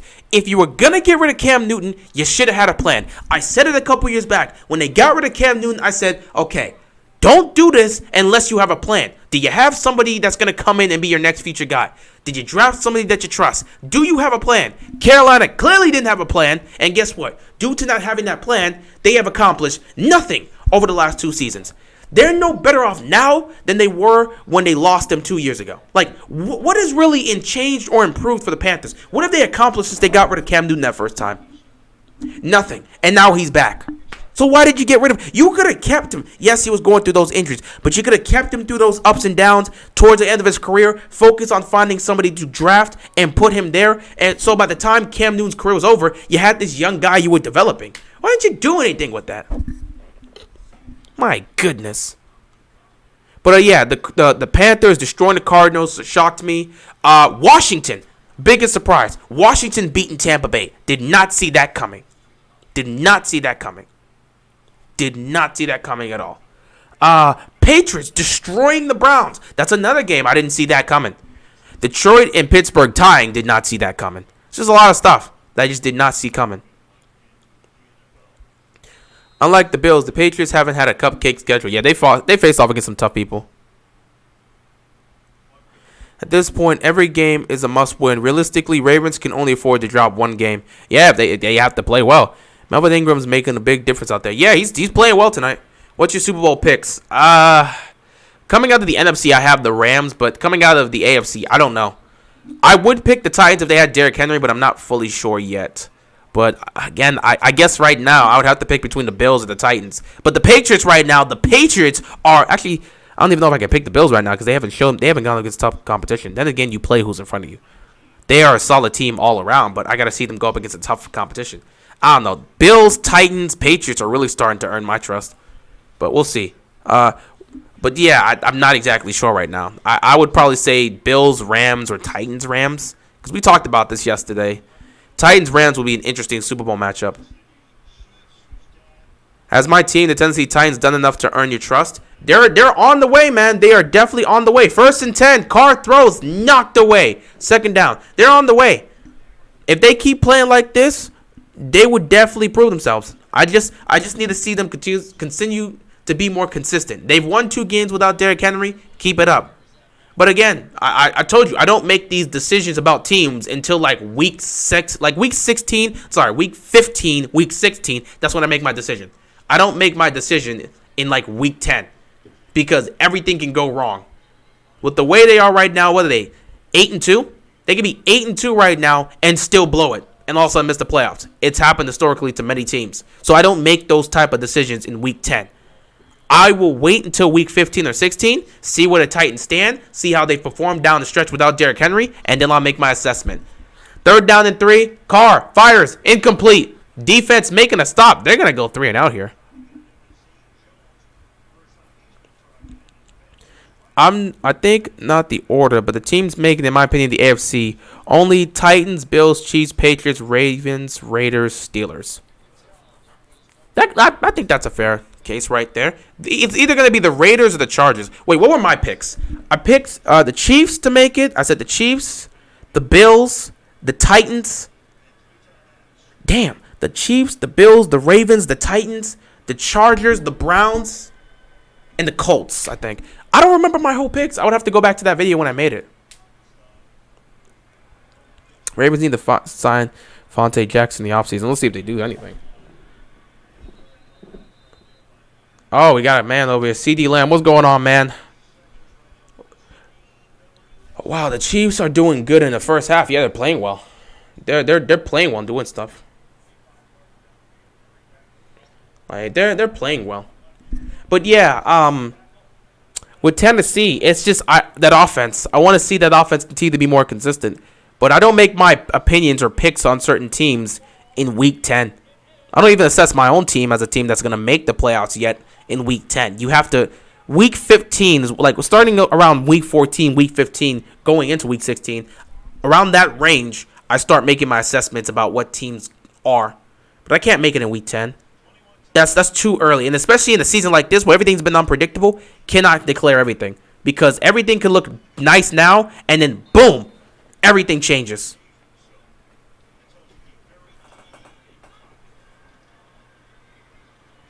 First and 10. Mahomes going to dump this off to Hardman. It's like Ravens not making it far in the playoffs. The coaching always gets us out. Their game plan and defense is so bad. I'm not even sure where the Ravens are going to be in the postseason. Like, I don't know if this... I mean, first of all, I don't think they're getting the number 1 seed. That's not happening. But they'll probably go through the wild card round, maybe win a playoff game. If they're lucky, they somehow sneak into the AFC Championship game. But I don't know. I don't know if they're going far this year just based on what they've done. Unless I see some major changes down the stretch, I'm not sure about them. Like, making it a deep playoff run. Oh, God. Do I got hiccups now? 2nd and 10 here for the Chiefs. Quick throw. Gonna get it to Pringle. He's gonna pick up a couple more yards. It's gonna be 3rd down and short here. Yeah, I got the Browns missing. Baker ain't doing so hot with the injuries, especially, but we'll see, of course. Yeah, the Browns will probably miss the playoffs if Baker's not healthy. I don't know. They've got too many injuries right now. It's getting scary for them. My power rankings, top 5. What's your power? I don't really do power rankings. It's very. I don't like doing power rankings because, again, it's a week-to-week league, and it's like every week you can do a power ranking, and it's with a season like this, it's very unpredictable. But I mean, you could look. I guess the Rams haven't played, so it's tough. I would definitely see. Packers won their game, so they look nice. Cardinals got embarrassed, but they were without Kyler Murray. How do I assess that? Bucks lost to Washington, so some of the top teams I'd put there. I guess Cowboys got to be at the top. They would have won. They dominated whoever they played today. What was it, the Falcons? They played the Falcons. They dominated the Falcons, I believe. So I guess you would have to look and say that the Cowboys at the top. But with all these upsets, I don't know who to pick out of that. I guess Cowboys, Titans, and you just go look at Bills. I guess I don't know. And again, Falcons aren't the best of competition, but still they're a good team. I just don't exactly know how I'm gonna address some of this stuff. Because like Cardinals, they don't have their MVP candidate in Kyler Murray, and they don't have one of the best receivers in the game in DeAndre Hopkins. How do I do that? What's your name? Oh, I don't give out my personal name online. I don't do that stuff. So I mean, you can call him. You can go. I can either go by Keeping It Real or AK, but I'm not giving out my real name. Not online. 1st and 10 here. Nothing there, incomplete. You got 32 seconds left. They're not in range yet, but they're trying to get into range. They need like maybe 20 yards to get into field goal range. Judon way more for the Patriots than he ever was last year. Yeah, it's called scheming for your guys. Something Baltimore doesn't like to do. We never schemed for Judon. Or we never really schemed anything for Judon. And with the way our defense goes, it's never really helping out pass rushers like that. So Judon's thriving over there in the scheme that's working best for him. Congrats. We were never going to get him to play like that here. 2nd and 10, Mahomes rolling to his right. He's throwing downfield. He's got a man open, and he overthrows him. He had a step. What's your reaction to the Ravens losing to the Dolphins? Oh, I talked about it Thursday night. That was a disappointing game. Simple as that. That was just a disappointing game. It was sad. But, yeah, Ravens need to have they need to take a good look at themselves and figure out what team they want to be this year. If you could get somebody back, who would it be, JK or Gus or offense? I mean, I've spoken on this. Offense, I would want either JK or Gus. Defense, I want Marcus Peters back. Simple as that. We need to put Jimmy at corner, number 2, and Tavon Young at cornerback, number 3. Mahomes, 3rd down and 10. He fires to Kelsey, and they pick up the 1st down. They're within range.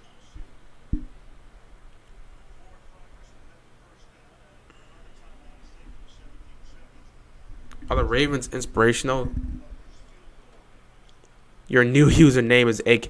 I mean, I used to have a username like that when I was like 12.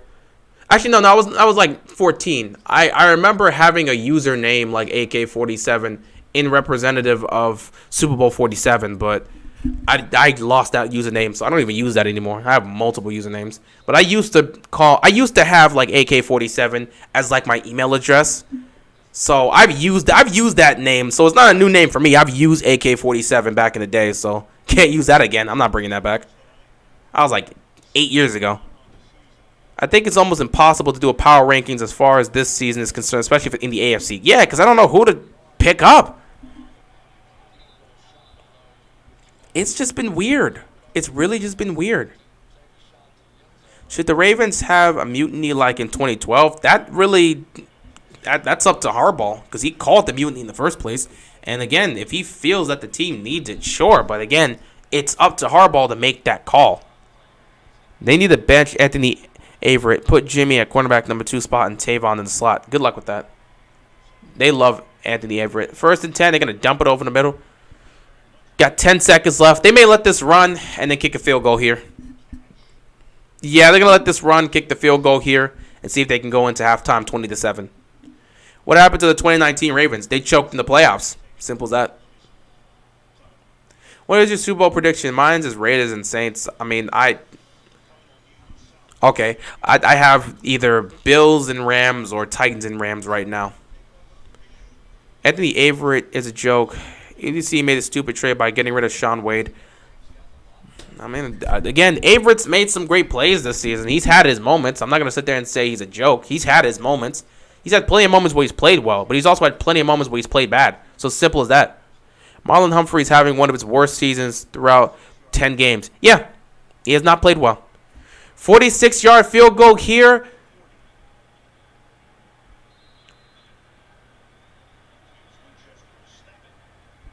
Is it Butker for the kicker? Oh, he's got to hit this. 46-yard field goal. Kick is... Oh, my God, it's leaning. He just missed it. He just missed it, and they're going. Well, we're going into halftime like this.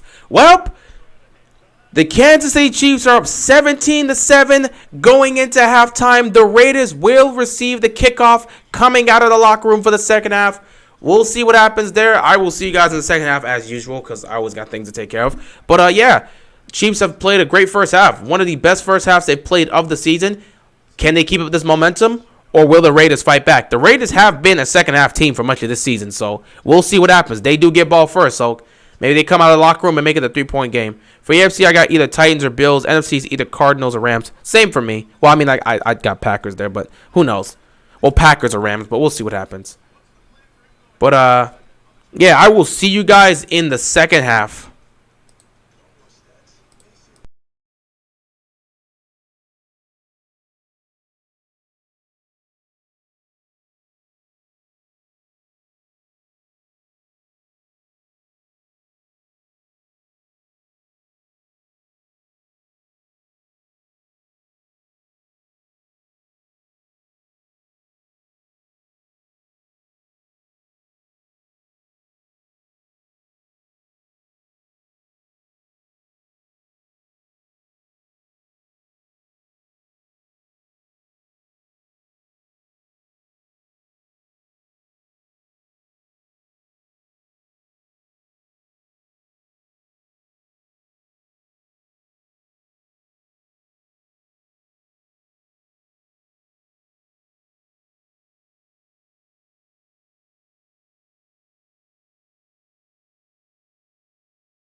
All right, we back at it. I like how this just says third quarter, and I'm not exactly sure the time here. So I don't know how long the game has been back. I don't know if it just came back or it's been back for a while. It's like all I'm seeing is third quarter here. They got to get this fixed at some point, right? Yeah, they'll figure that part out. What the hell happened to the clock? That looks like an old school alarm clock. First down and 10 here as I try to close this door. The hell type of clock is this? Okay, this is what we playing with today? That's an old school clock. Anyway, Carr takes a snap. He's going downfield. It's caught!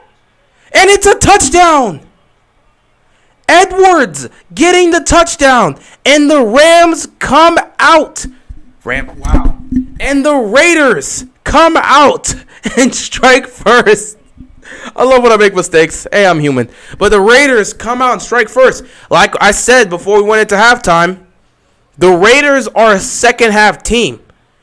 The Raiders are definitely a second half team. They don't play their best football in the first half, but in the second half, they could come out and strike. I don't know what adjustments they make. Maybe it's something they're seeing in the defense, but whatever adjustments they make, it clearly shows. Because coming out of halftime, all of a sudden, the Raiders just play a different level of football. And it showed here once again. Coming out of the locker room, the Raiders go down the field and score a touchdown and make this a 3-point game. Beautiful throw here by Derek Carr. That's a great catch right there by Edwards. Takes it into the end zone, and all of a sudden, we got a 3-point game. If the Kansas City Chiefs win and take the lead in the division, it might help my Tennessee Titans in the playoff seeding. Not sure if that, I don't know. I don't know how that helps y'all team out. Maybe it helps y'all keep it, or I don't know. I don't know how y'all schedule, your whole situation is with your seeding. I don't know about that.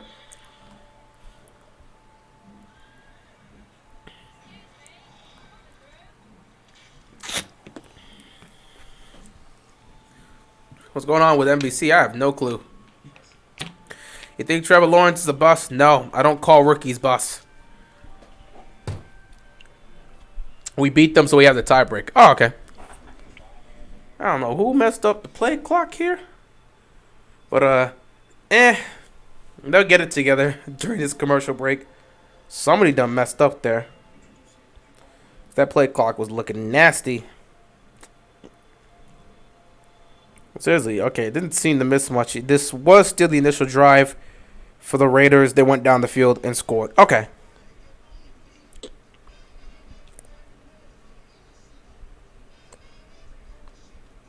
I need to keep this because Jay acting up. He wilding with this tweet. You can't make a 1-0 tier list here for frauds. All right. Which was more embarrassing? The Ravens losing to the Dolphins, the Bucks losing to Washington. I don't know. I guess the Ravens losing to the Dolphins because it happened on primetime. I don't think most people were watching the Bucks-Washington game. But the Dolphins-Ravens game was happening on primetime, so everyone got to see it. If Chiefs and Bills win division, we have 2 tiebreakers. Cool. Again, for me, I don't really care much about seeding, but hey, if you can get a bye week, that's good for them. That'll give an extra week, which I guess for the Titans, they need that because they may be able to get Derrick Henry back, and that extra week could be the difference maker for them.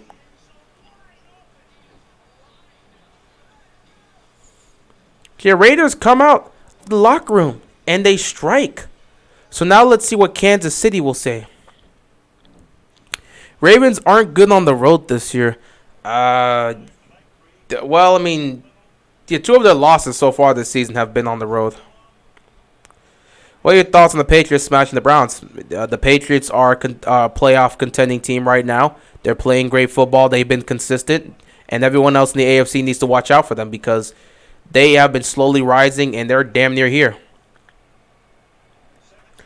All right. We got a 3-point game here.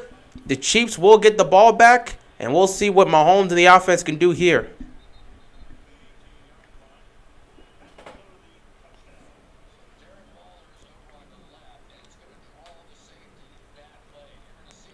Clock is weird, but again, as long as I can see a clock, I'm good. But that was a great throw by Derek Carr right there for the touchdown. That was a great throw.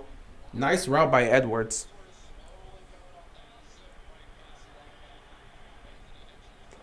But we'll see what the Chiefs can do. How will they respond to the quick strike from the Las Vegas Raiders? Here we go. 1st and 10 for the Chiefs. They're going to hand this ball off to Williams, and Williams is going to pick up nearly 7 yards. 2nd down here for the Chiefs. Derek Carr been looking nice. He's been looking nice to start off the second half. He looks sharp. Making plays. That's what you want to see. Now we'll see what happens here. 2nd down and 4 for the Chiefs. Mahomes in the shotgun. He's going to take the snap. Mahomes looking, firing over the man. It's almost picked off. Okay. Never mind. It was almost picked off. Man, that would have completely changed the momentum right there. I don't know where Mahomes was going with that ball. He was trying to, it seems like he was trying to fit that pass in between 2 defenders. Hayward was able to read this play here. Oh, man. Hayward read the play perfectly and jumped. That would have been a great defensive play. If only he could have made the pick. 3rd down and 4 here for the Chiefs. Are they about to go 3 and out to start off the second half? Mahomes in a shotgun, 3 receiver set here. Mahomes taking the snap, looking towards his right, throws over the middle. It is caught. And they're going to pick up the 1st down and move the chains. When is Flight going to react to the... I don't know. Ask Flight that question. Why won't Todd Gurley get signed? I don't know. People don't trust his knees. Mahomes trying to go back to his old interception ways. I don't think he's trying to. You don't try to throw the pick. You don't try to throw that many interceptions. It just happens. You know, if you have those habits, it just happens. 1st and 10 here for the Chiefs. Mahomes taking the snap. Going to hand the ball off here to Williams. And the Raider defense makes a great stop. Oh! That could have been a flag right there. What are you do? Yep, that's a flag. You're being aggressive. There was no reason to just throw him like that, you idiot. Like, they were, the whistles were being blown, and Crosby was just like, let me just throw this dude. Look at this. They got him. And Crosby legit picked this man up and just tossed him. He just tossed him. Like, dude, what are you doing? You can't do that. You can't, not in this league, not in this age. You can do that 2 decades ago. You can't do that in 2021, bruh.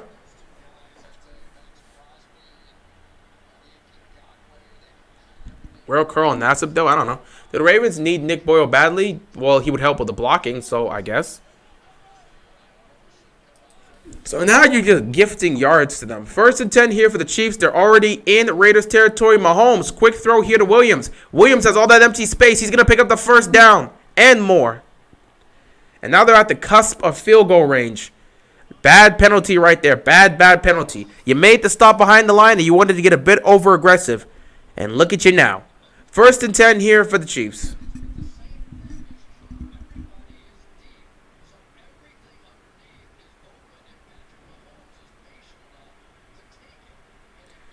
Wow, this is, yeah, everything underneath here is just wide open. Yet the routes they're running, they're not setting up anybody over the middle of the field to just throw to. Which is why you see him just going to his back on the side. They're not utilizing the middle of the field that much. Quick throw here on 1st down. Tyreek Hill. He fumbled the football, but he managed to pick it back up. He's going to end up picking up around 8-9 yards. 2nd down here, but there's going to be a flag. This is about to be on the Raiders again? Really? Was he not? I thought he was in bounds.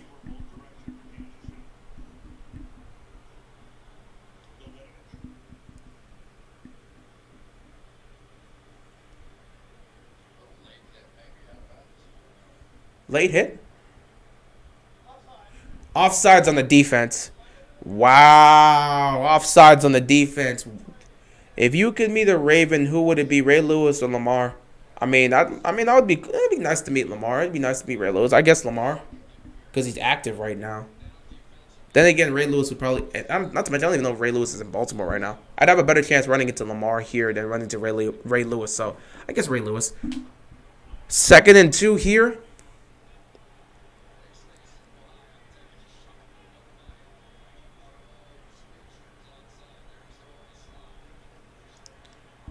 Going to hand the ball off here, and they're going to pick up the first down. Williams grinding, getting himself the first down.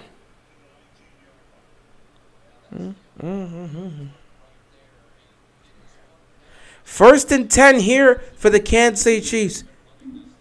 Levi Stadium is the best crib in the NFL. I don't know about that. I guess I don't really gauge on those type of things.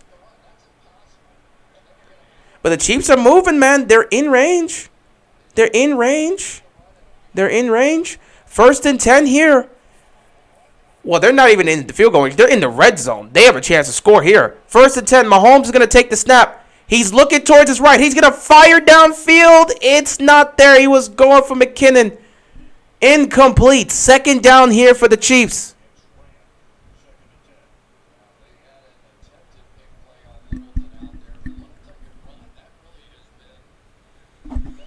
They're going to make plays. Raiders defense knows they got to make a stop here. I mean, if you give up a field goal at this point, it's fine. It'll keep it a one-possession game. But you literally were able to score here in the third quarter. If you want to have a chance at being able to take this, you know you have to make some stops here.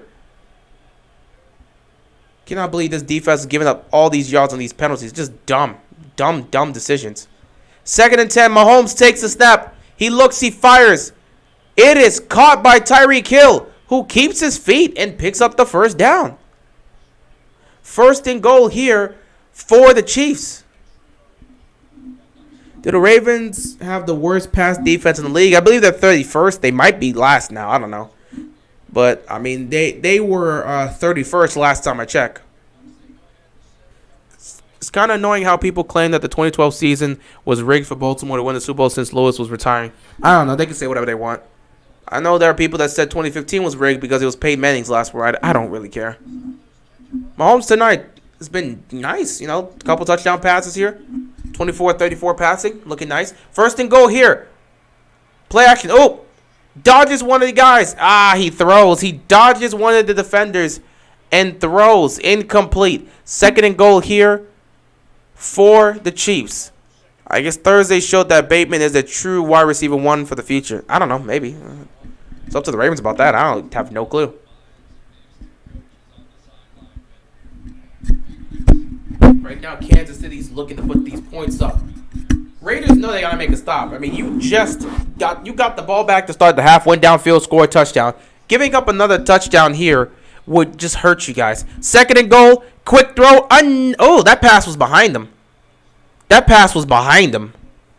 That was Mahomes. I don't even want to say it. Nah, I'm not gonna say that. Third and goal here, because that was a stupid pun. But yeah, Mahomes just threw it behind him. Okay, he was not ready for the snap right there. He kind of just got rid of it quick. Third down and goal here for the Chiefs. Raiders defense got to make a stop, give up a field goal, keep it a one-possession game. Let's see what happens here. They're going to motion Pringle to the left. Here we go. Two people jumped. Oh, my goodness. Two people jumped. Neutral zone infraction on the defense. Oh my God, Crosby, what the hell are you doing? Crosby has been trashed during this drive. He gets the 15-yard penalty and then causes the neutral zone infraction. My goodness, Crosby has been a liability this drive. Get your crap together, man. Third down and goal here. Y'all can't give up a touchdown. Y'all know this, right? But here we go. Third down and goal for the Chiefs. Raiders defense knows they need to hold up. Chiefs looking to put some points up. Extend their lead to 10 again. Mahomes is under center. Oh, they're going to hand it to McCole Hardman. Can he get the edge? He's not going to get there. They make a defensive stop. What's going on, George? Hope you're enjoying your day. Marquise does not deserve the name Hollywood after those drops. We say that every week. The weeks he's balling out, he gets the Hollywood title. The weeks he makes those drops, we say he doesn't deserve it. Honestly, that's the nickname he's rocking with. That's the nickname he's going to keep. So it is what it is. What do you think is Lamar's best game of his career? There's a lot of people that argue in terms of best game of his career. I don't know. People probably still say that Miami game because he was just flawless in that game. I don't really know. Miami. Again, any of his Jackson 5s will probably be considered his best games. 4th down and goal. They're going to go for this here. Mahomes fakes, fires, caught! He gets it to Gray for the touchdown. And they're going to extend their lead. They respond. Raiders defense once again failing to show up. And, I mean, I don't know what to tell you. I'm not surprised. I'm not surprised. Raiders know they really need to win this game, but I picked the Chiefs for a reason. I just felt like this was the night where Kansas City would be able to pull that off. Marquise can't catch against trash teams. It's been inconsistent. That's how it is. Who do you believe is the best Baltimore Ravens play in franchise history? I mean, that's just going to be Ray Lewis. That's not changing anytime soon. Ray Lewis is the Ravens. He made this, so, I mean, it's not changing anytime soon. Raiders defense sold by extending that drive. Shouldn't have caused the stupid penalties. Can't believe my Steelers tied with an 0-8 team. Yeah, that was funny. Actually, that wasn't even funny. That was just sad. I think at the AFC North, like legit, the AFC North this week took a huge L. The only team that got the exempt card was the Cincinnati Bengals because they won a bye week. Do you like the trade when you guys got Marcus Peters? I mean, I love the trade. I was fine with it. We needed a guy like Marcus Peters, and he immediately responded in that Seattle game. I picked the Raiders to win. Same thing here, Ed Reed in the chat. Again, like I said, Ray Lewis is the Ravens, so he's going to be considered the best franchise player. My favorite Raven player growing up was Ed Reed, so I wouldn't mind saying Ed Reed's the best, but it's going to be Ray Lewis. He was the Ravens. It's not going to change. You can ask all these people in Baltimore. Ed Reed was great, but Ray Lewis made the Ravens what they are. That's just how it is. I think Jared Goff is the worst quarterback in the league. He certainly played like it today. For my Titans, it has to be either Steve McNair or Eddie George. I'd say Eddie George. Actually, I don't know. That's damn close because Steve McNair was a hell of a quarterback for you guys. I don't know. Maybe people will definitely say Eddie George, though. I don't know. Maybe George gets the edge right there. But right off the bat, you got the Raiders coming out of halftime, striking and making the game close, only to have their defense give up a long drive to the Chiefs, which resulted in a touchdown. Only the Raiders could do this. Only the Raiders could do this. I hate Mason Rudolph. Well, I mean, you guys had Dwayne Haskins. Y'all could have thrown him out there, but y'all wanted Mason Rudolph, so it is what it is. For Steelers, Big Ben, Bus Bettis, or Troy Polamalu. I mean, I'd pick Polamalu, but then again, Ben's the one sitting here with 2 rings, so, I mean, take it however. I would say, actually, I would definitely, I don't know, maybe more towards, but I don't know, Polamalu was just something different. For me, I got to witness Polamalu do everything and torment me as a child, so I would just say Polamalu. That would just be my biasness. Who's the best non-quarterback Dallas Cowboy of all time?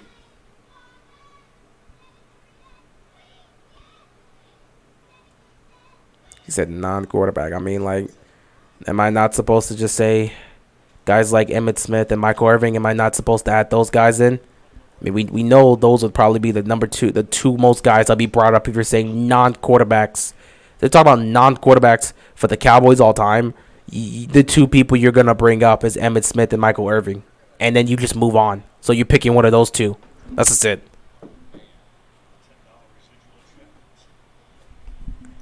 This game against Detroit shows how much we need Big Ben.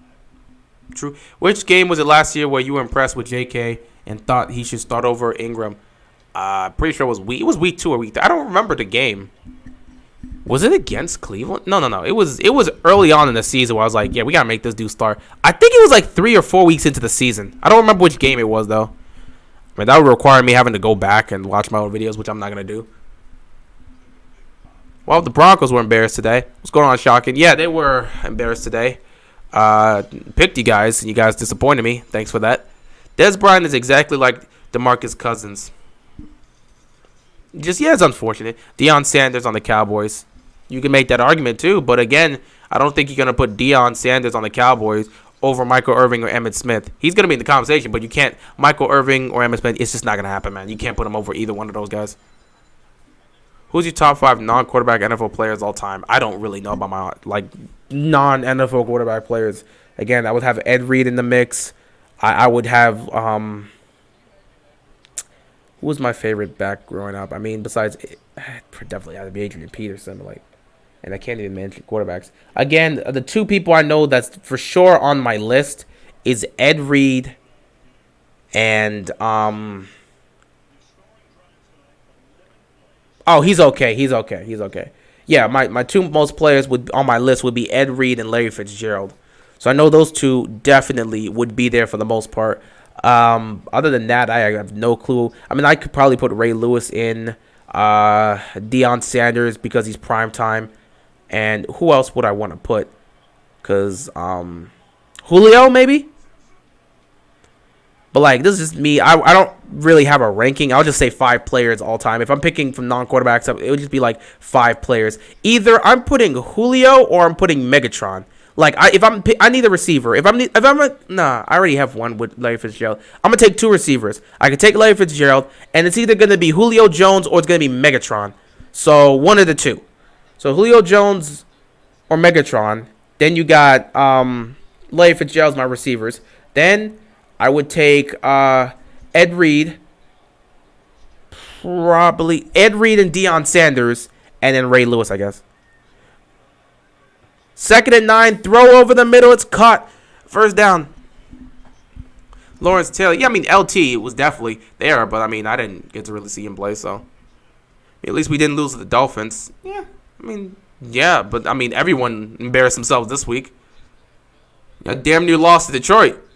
At least y'all tied with Detroit. I don't even know. A tie is worse. I'd rather lose to a team than tie with them. I mean, you were that incompetent, you couldn't have just lost the game. If you lose, it's just okay, we have something to look on footage. But you're still gonna look at the game, but you tied. How were 2 teams so poor that nobody could score on them? It was just a mess. 1st and 10, Carr going deep. Oh, it's caught! And he fumbled it! I cannot believe this! What the hell happened?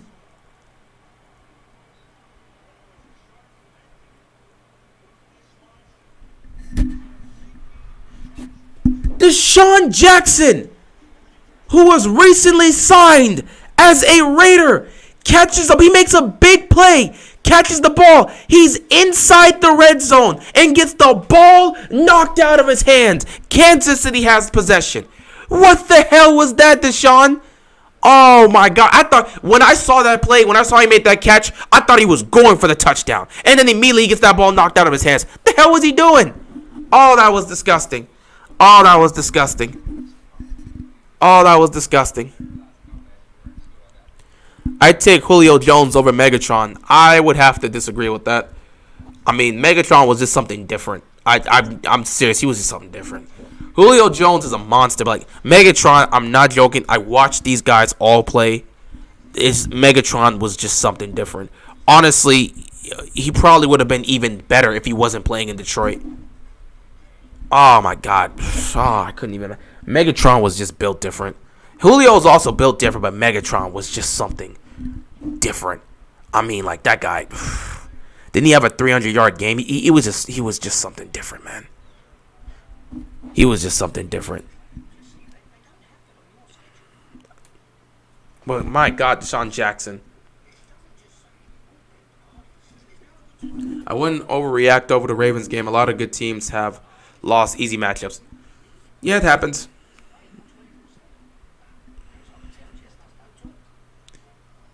Is it me or no team in the AFC looks like a... I mean, again, no one in the AFC looks like a peak championship team, but it is what it is. The NFC has Cowboys, Rams, Cards, and Packers. AFC has maybe only the Titans. Yeah, but I mean, at this point, with the way the season's going, any team can lose to anyone on any given Sunday. This is the year of the upsets, so I don't trust anybody right now. I really don't trust anybody. Cowboys got stomped by the Broncos. Packers embarrassed themselves against the Saints in week 1. The Cardinals actually have played relatively well, but just got embarrassed by the Panthers, though they didn't have Kyle and DeAndre, so that helps out.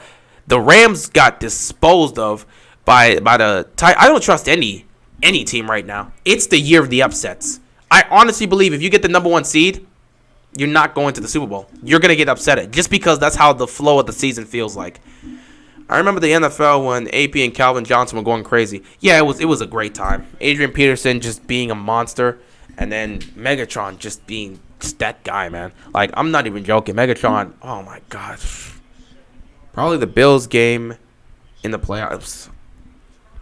Man, Deshaun Jackson, what are you doing?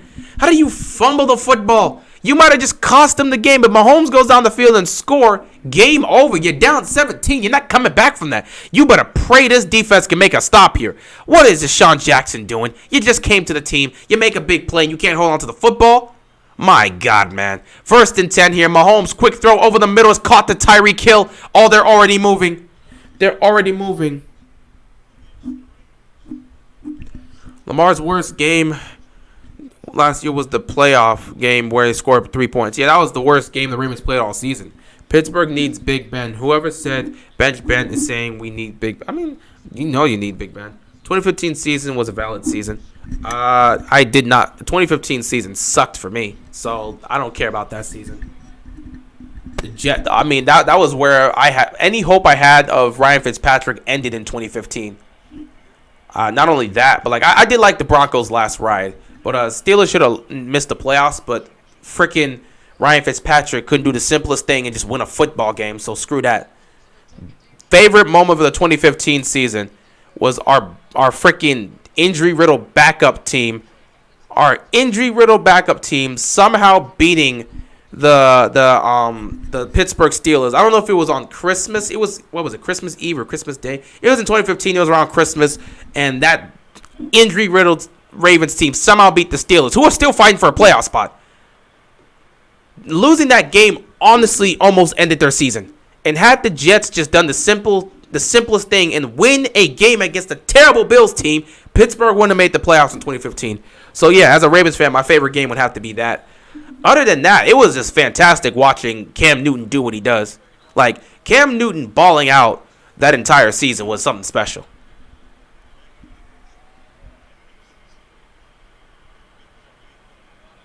What happened to Deion Sanders? He was in the hospital and is in a wheelchair. What? I don't know anything about that. Is that the case? 3rd down and 2 here. I'm going to have to check this just for a second. 3rd and 2, Mahomes. He's got time. He's throwing downfield. It's caught by Tyreek Hill. Big play. Tyreek Hill is getting unleashed. Not really doing anything to cover him. Let me check this.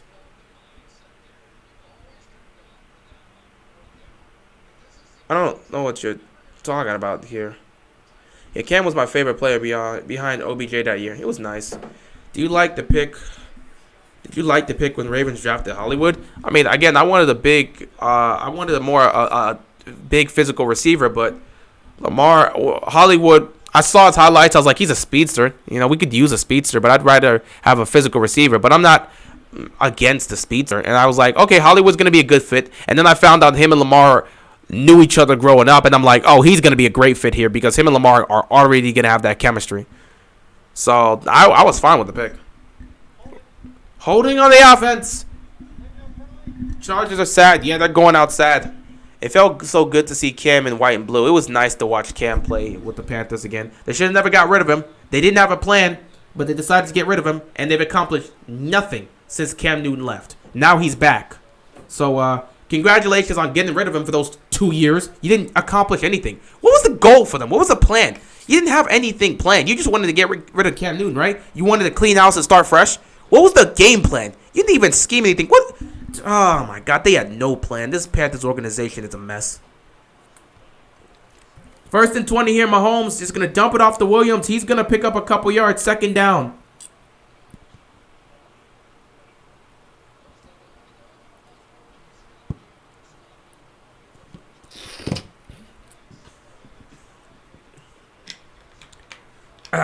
I could tell you like the Bateman pick way more. Well, I mean, Bateman was somebody I was aware of.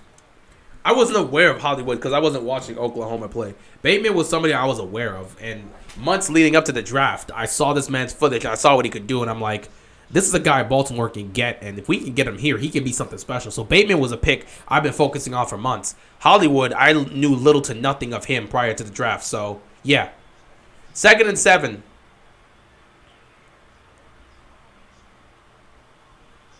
In fact, I still look at it. I'm just thinking to myself, man, you look at that draft. Terry McLaurin was there. A.J. Brown was there. We chose Hollywood. Again, still fine. He works out, but damn, A.J. Brown would have been that physical receiver, man. So it's all good. Bateman is developing good right now. Yes, he is. In your opinion, are the offensive schemes the biggest problem for Baltimore? No, the offensive scheme isn't the biggest problem for Baltimore. It's the offensive play calling. So it's not the schemes, it's the play calling, because the schemes have been improved thanks to T. Martin and Keith Williams. It's the play calling that's the issue, as well as the lack of execution due to the offensive line being poor. 3rd down and 10, Mahomes, pressure's coming. He's going to do his signature rolling back 15 yards to the right and looking to throw downfield. He's going to fire to nobody. Throws it out of the end zone. Did you like the OA pick? Yeah, I was fine with it. Again, I saw what he brought to the table. They were like, this guy's athletic. And I'm like, okay, this is a pass rusher or somebody that we can turn into a pass rusher. And if he develops under the Ravens, which he will be a monster. So I was fine with the pick. I was like, I spoke about it. You need to get an offensive lineman or get a pass rusher. They got a pass rusher with OA. Well, first I said get a receiver, and they gave me Bateman, so I love that. Then I was like, you got to get an offensive lineman or a pass rusher. They gave me OA, who would turn out to be our pass rusher. So I was fine with the pick. I liked it. 35-yard field goal. Kick is up, and it is good. So you didn't exactly give up a touchdown, but now all of a sudden you're down by 13 points. Congratulations. Go out there and play some football. 2-possession game, still here. Imagine the offense next year, J.K., Gus, Lamar, Andrews, Bateman, and Hollywood. Again, it matters about execution. You have the talent, but can they execute? Because we got talent now. You got to execute. And again, how will the offensive line look next year? That's what really matters. I don't care how much talent you have with the receivers and the backs. If the offensive line is trash next year, they're not going to be able to thrive. So, yeah, fix the offensive line, then we'll talk. That's just how Ravens fans have to look at next year when it comes to the Ravens. Fix the offensive line, then we'll talk. Until then, can't really look towards the future because, again, this offensive line is a huge problem now.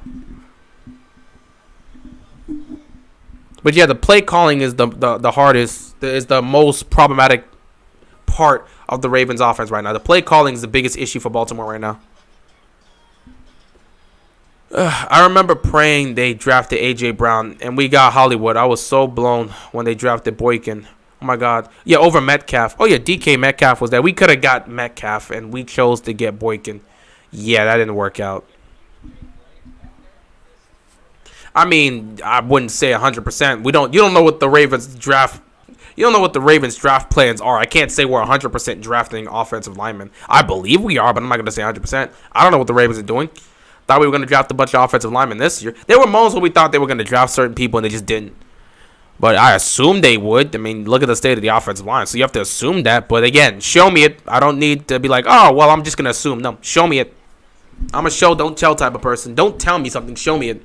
That's how the Ravens have. They have to show me they're going to do it. Don't tell me we're looking into this, and that. Show me. Did you want the Ravens to draft Lamar in 2018? Again, I mean, in 2018, I just wanted a quarterback. I didn't care who it was. Just give me a quarterback.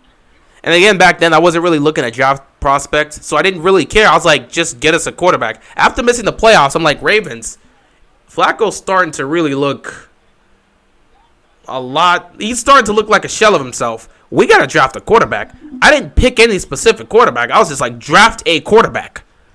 That's it. I just wanted to draft a quarterback. So by the time we got to the draft, I'm looking at the quarterbacks there. I'm seeing on the board, I'm seeing Baker Mayfield. I'm seeing Josh Allen, Josh Rosen, Sam Darnold, and then Lamar Jackson. And I'm looking at this, and I'm just like, if you can get one of those quarterbacks, we can try to make it work.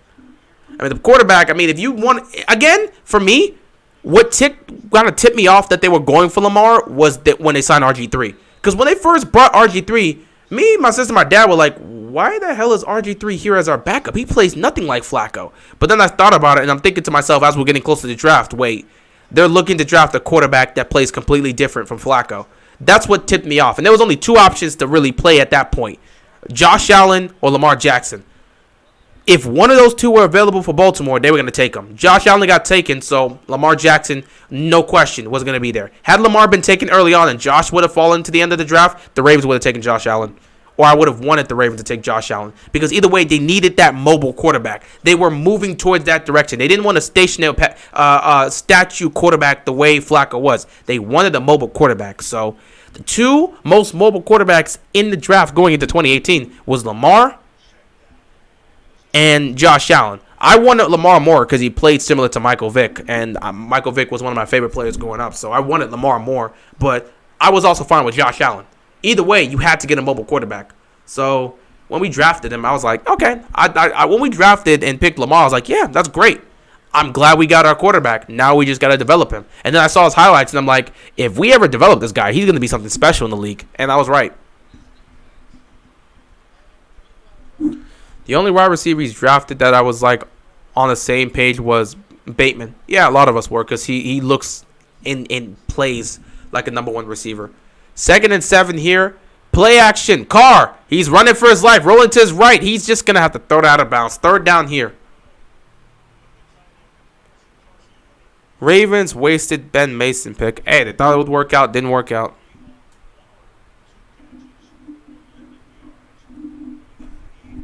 Darren Waller has had 2 catches for 11 yards. Meanwhile, Kelsey has 7 catches for 89 yards.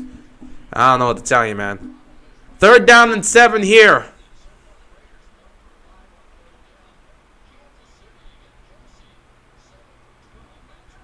Got to make a play here.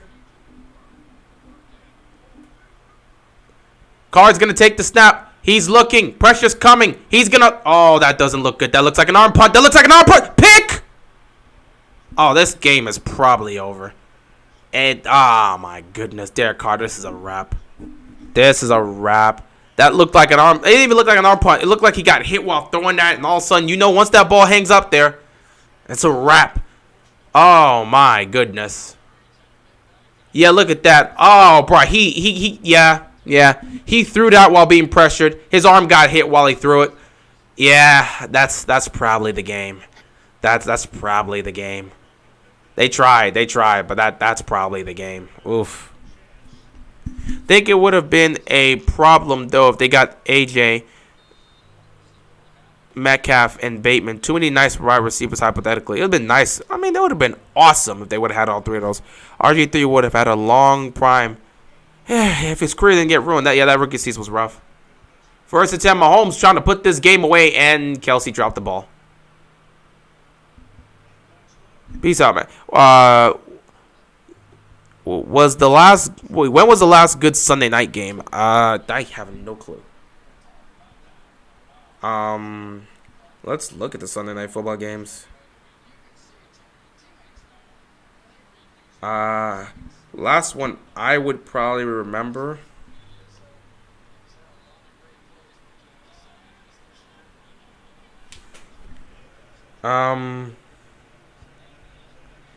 Packers and Niners would probably be well, yeah, I don't know. Depending on how people felt about the Bucs and the Patriots.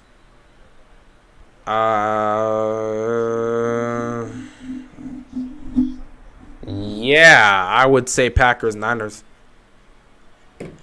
Well, this game's pretty much done here as well. 27-14. If they score again to make this 34-14, that would be a very early night for me because there's nothing else I could say. Yeah, did I hear about it? I saw it. I saw Washington beat Tampa Bay. So, yeah. Will Rashad Bateman be the next 2,000-yard receiver? Why are you asking these weird questions? No, I don't think he will be the next 2,000-yard receiver. From the first preseason game, I thought the Ravens defense was going to be elite. Yeah, a lot of people thought that, but it's the preseason. That's why it's called the preseason. We've been the preseason champs for what, 5 years now?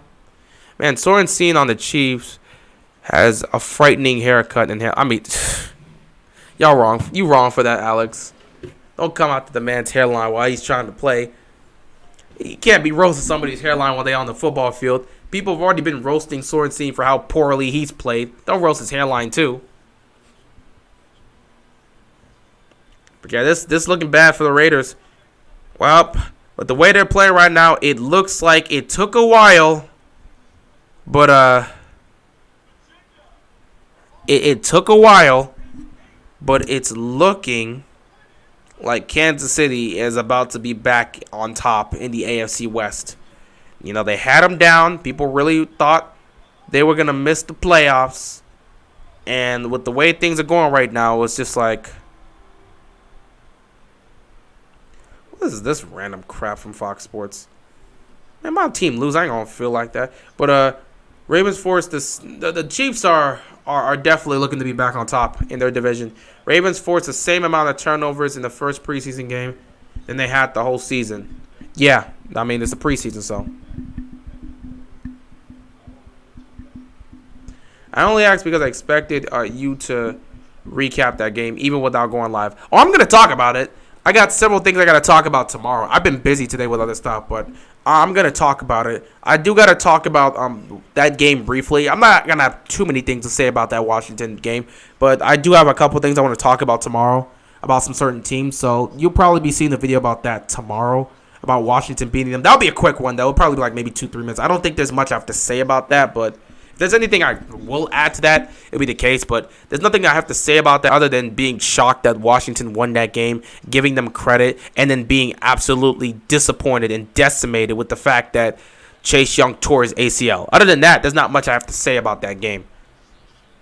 3rd down and 7 here. Obviously, the Raiders defense is praying to make a stop because if they give up any more points, this game will be over. They got to make a stop right here, right now. Mahomes takes a snap. He throws downfield. Oh, my God. He had Tyreek Hill wide open. And he missed him.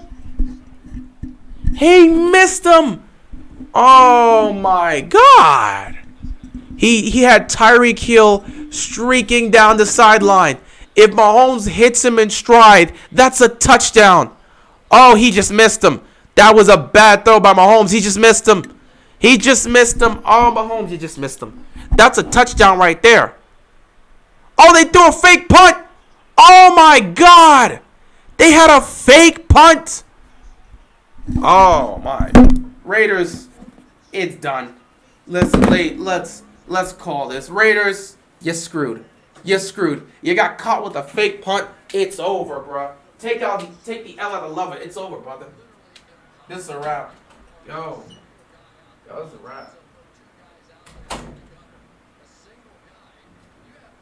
It's a wrap. Y'all fell for the fake punt. You need to always be ready for the fake punt. The fact that y'all weren't ready, that just means it's over for y'all tonight. You know if you give up another touchdown, this game is over. You're not coming back from being down. What would that be? 20 points now? If they score another touchdown, it's a 20-point game. Oh, my God. I guess Marlins is having this down year. I guess. I don't know.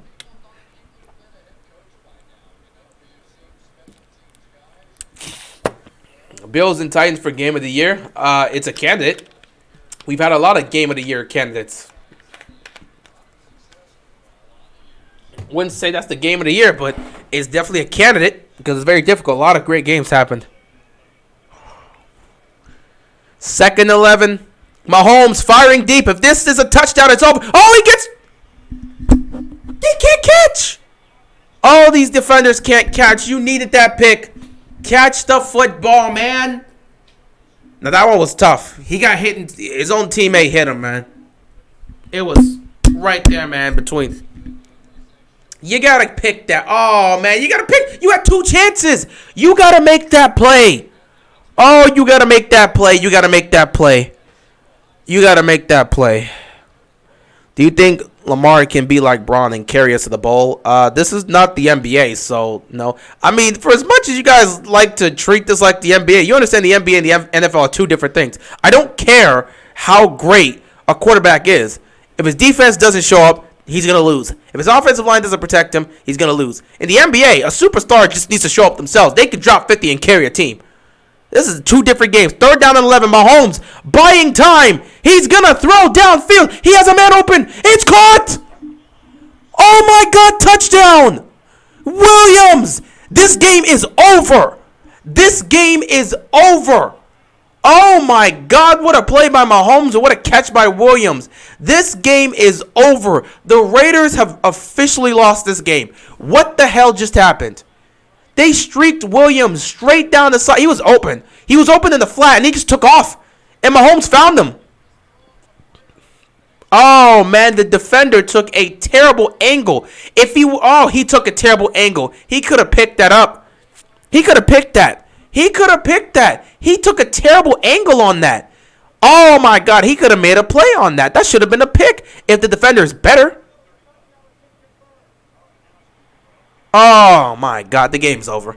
Game's over. Raider fans, go home. Game's over. Game's over. That was terrible. What a pitiful performance. Teams getting blown out left and right. Kansas City is about to be right back on top. So, Kansas City was disappearing for the last. Well, was he behind that lot? Yes, he was. Yes, he was. Yes, he was. Yes, he was. He was behind the line of scrimmage. That is a legal throw. Oh, my goodness. Why did the football gods take away the chance for us to see Gus being running back one?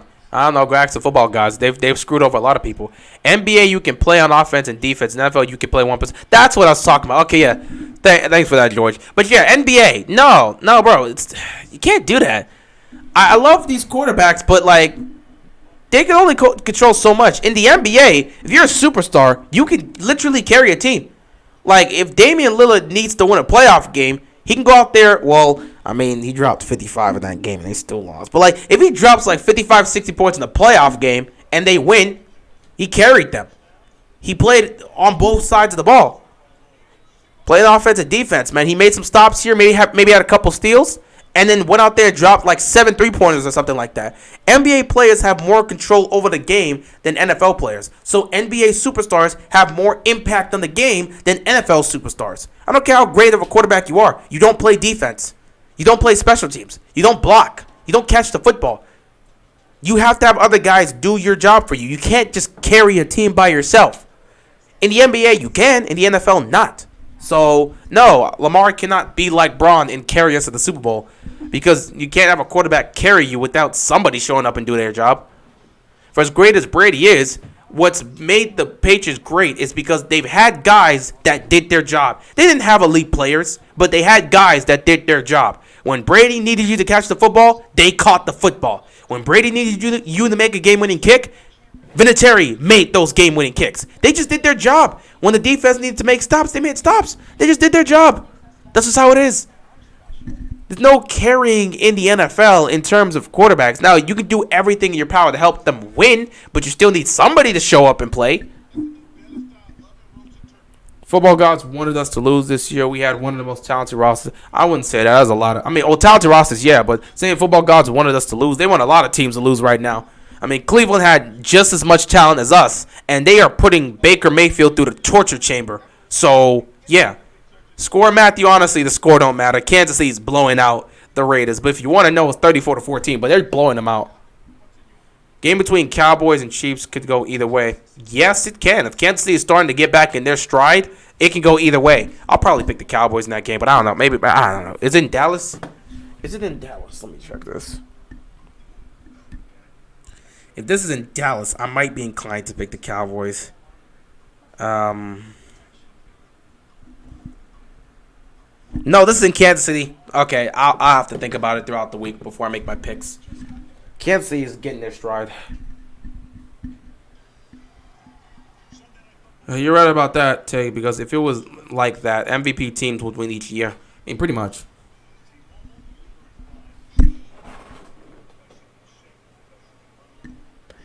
Yeah, this game is over for the Raiders. There's nothing. They're down 20.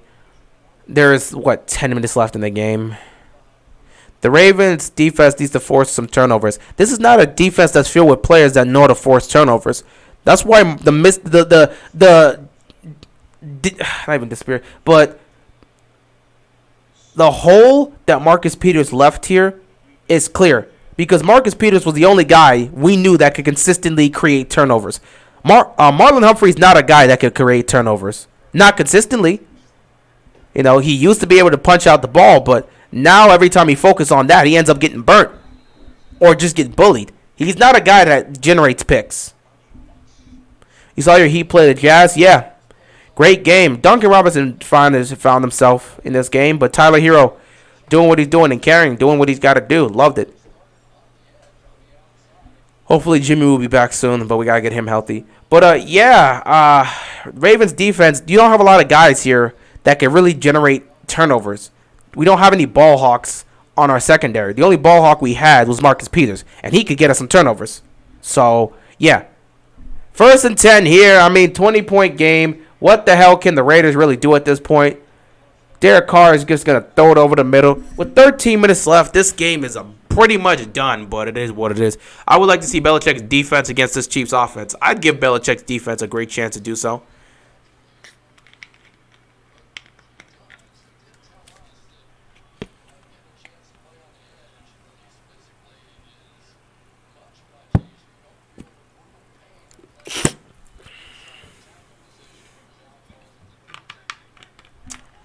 First and 10 here for the Raiders. Carr throwing, caught, couple yards picked up, second down. There's not much that they could really do at this point. Mahomes, this is probably the best game Mahomes has had in a long time. He has yet to turn the ball over. Like, let me actually look at this, man.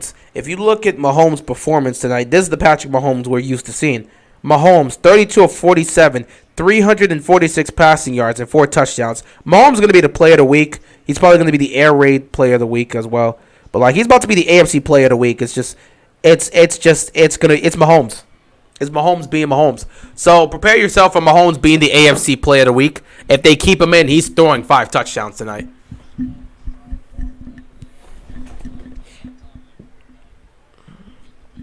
Pull a comeback like the Lions tried against the Niners. The Raiders not coming back against the Chiefs. With the way Mahomes is playing, it's not going to happen. 3rd down and 5. They're sending pressure, and Carr is going to get... Oh, he just throws it up there. Is this about to be another pick? He just throws it up there for nobody. He just did not want to just give up the ball and take the sack. That could have been another pick. 4th and 5. Get off the field. Well, you're down 20. Do you really want to get off the field at this point? You're down 20. If you get off the field, you're not guaranteed to get the ball back with any quick time. Your defense shows they can't make a stop right now. If the Chiefs win their division, I am praying they get the 4th seed and the Patriots get the 5th seed as the best wild card. It'd be interesting. Jazz were offbeat that game. Hey, we were offbeat against the Lakers. It happens. We were offbeat against a couple teams. Actually, not even offbeat against the Lakers. We were offbeat against the Denver Nuggets. It happens. I mean, you just have nights where you're offbeat. No, we were offbeat against Denver. We were definitely offbeat against Denver. I mean, we just kept turning the ball over. Simple things. We couldn't hold on to the ball. I mean, with Henry, yes, he would, but he's already dealing with his own life situation. So let's just leave that be. If the Chiefs play like this for the rest of the season, they will be dangerous. I mean, they're already dangerous. As long as you have Patrick Mahomes, you're considered dangerous. It's really just that defense. So if the defense can force turnovers and shut teams down or shut other teams down like they're doing right now with the Raiders, then yeah, they'll be dangerous. But it's about consistency with that defense. Consistency is the key to everything in sports. If you're not consistent, you're not going to be great. Is Marcus Peters better than Humphrey? He's more impactful than Humphrey. I think Humphrey's just, I mean, you could definitely argue Humphrey's the better player, but Marcus Peters makes a bigger impact, and it's clear as day.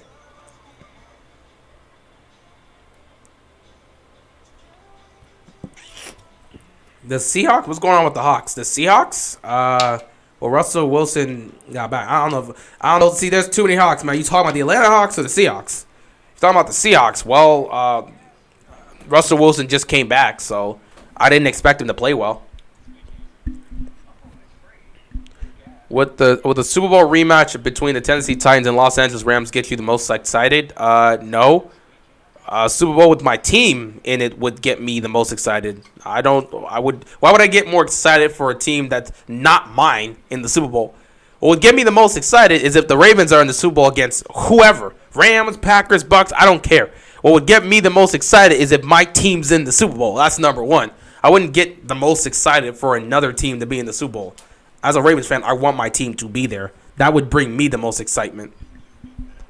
The AFC, but I mean, again, a Titans and Rams matchup would be cool, but I would prefer my team being in the Super Bowl as opposed to any other AFC team.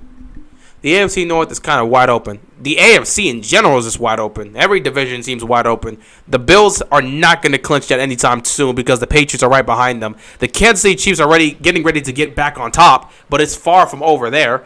The AFC South kind of looks like it's wrapped up, but the Colts are slowly making that comeback. And the AFC North is just wide open. You're going to have to play Madden then. I mean, if it happens, if my team doesn't make the Super Bowl, okay. There's always next year. It happens. I'm not about to play them on Madden. Like, I want to see my team in the Super Bowl. Well, then play them in Madden. No, I'll just hope my team makes the Super Bowl. And if they don't, there's always next season. Did you hear the sad news about A.J. Brown battling depression and nearly committing suicide last year? I did not hear that. I hope he is dealing with those problems. That's definitely tough. Depression is one of the toughest things that hits everyone. Everyone goes through depression at some point, and it's always tough to battle. I don't know what sort of inner demons he's dealing with, and I hope he's getting the help that he needs, and he's getting his mental state right, and I hope he's got the right people around him to help him overcome this. But, yeah, I'm just hoping the best for A.J. Brown. Hopefully he gets himself together, and hopefully everything is fine in his life right now.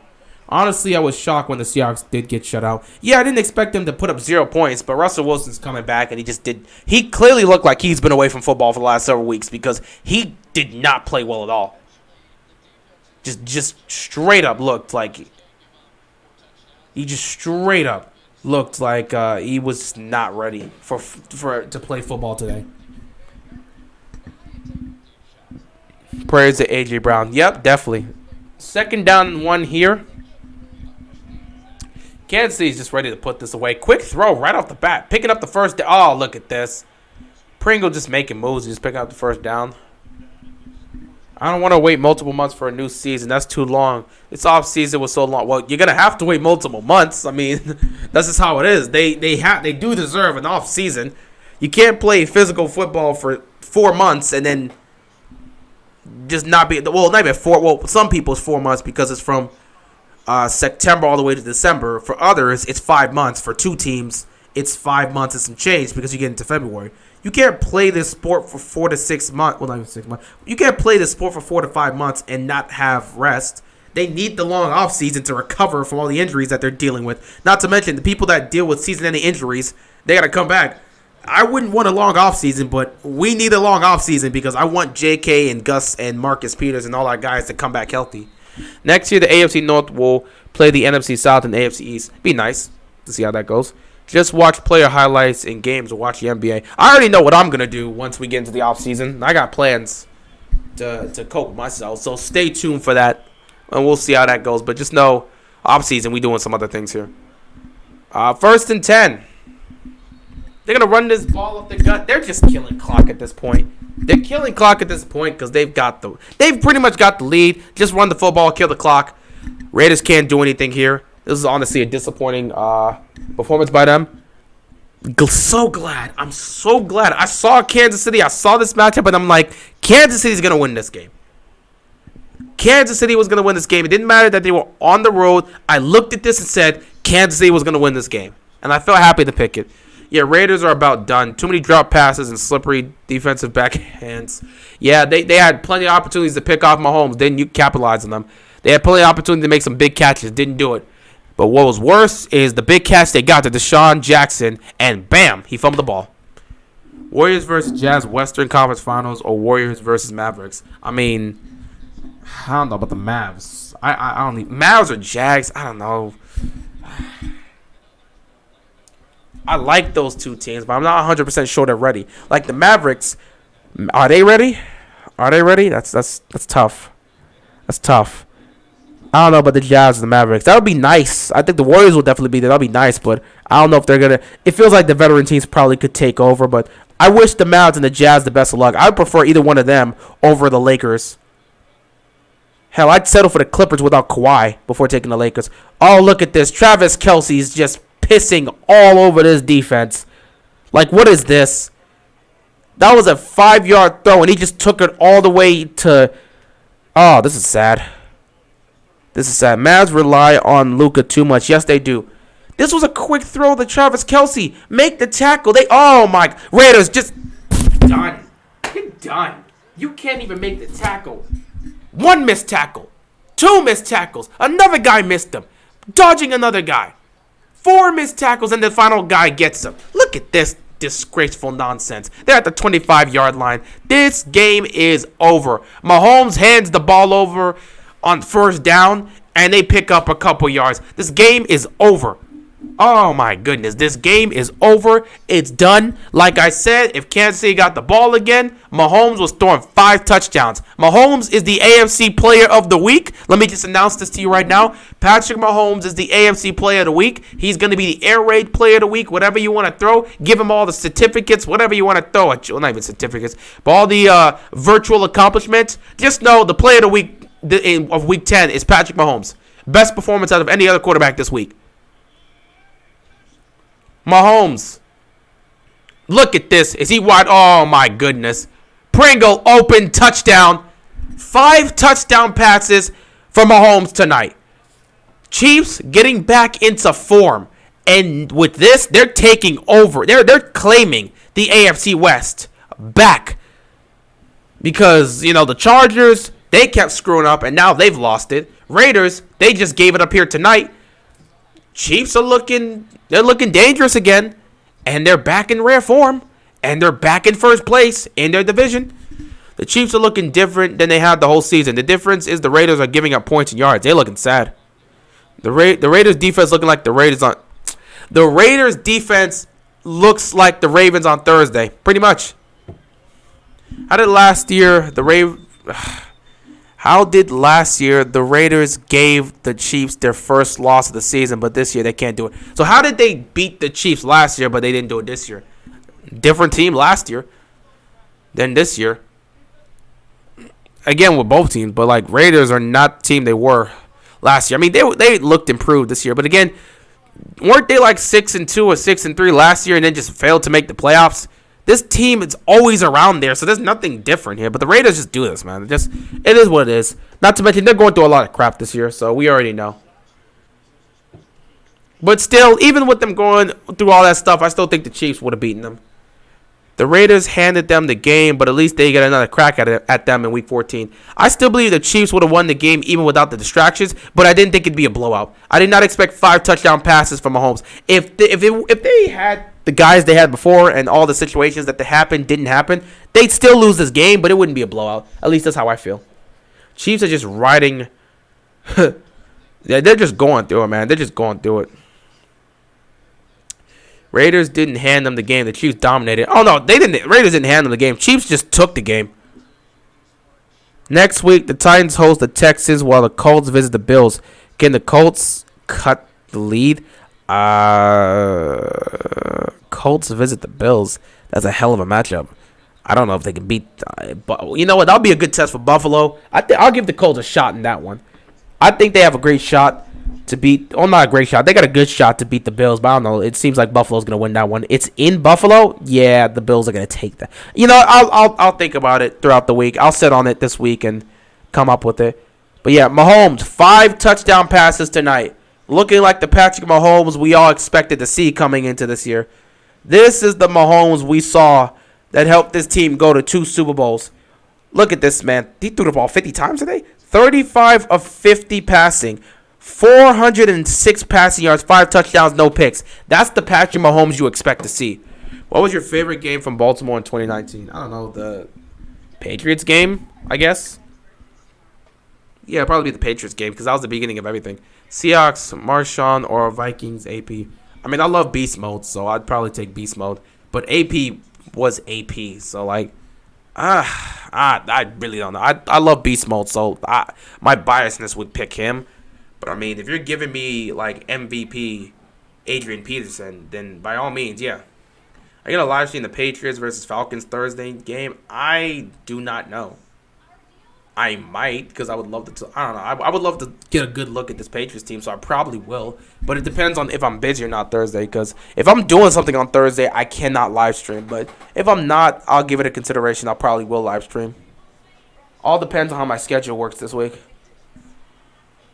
Oh man.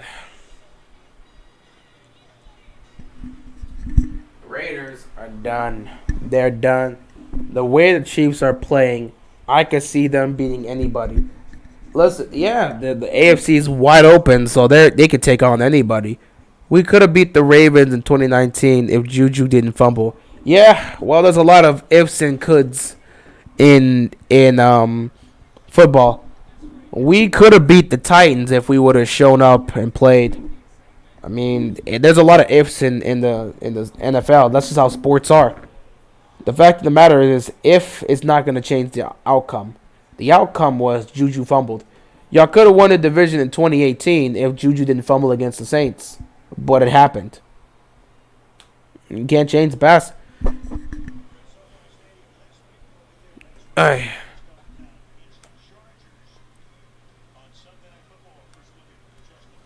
do love your predictions, bro. Keep making them. Yeah, I'll keep doing them for as much as I can. Let's hope the Chiefs face the Patriots in the playoffs in the first round. That'd be an interesting matchup. That'd really be an interesting matchup.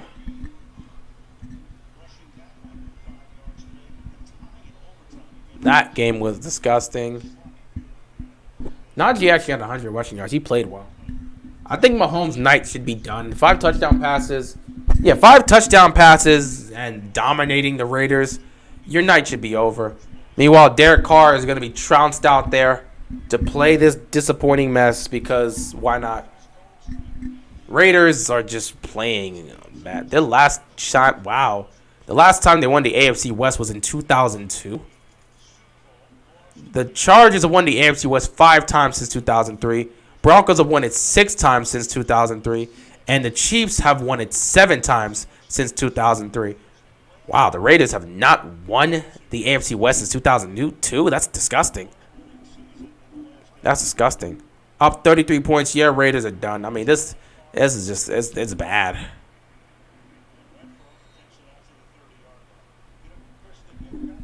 Mac Jones versus Patrick Mahomes. That'd be nice to watch. Be interesting. Najee could low-key win Rookie of the Year.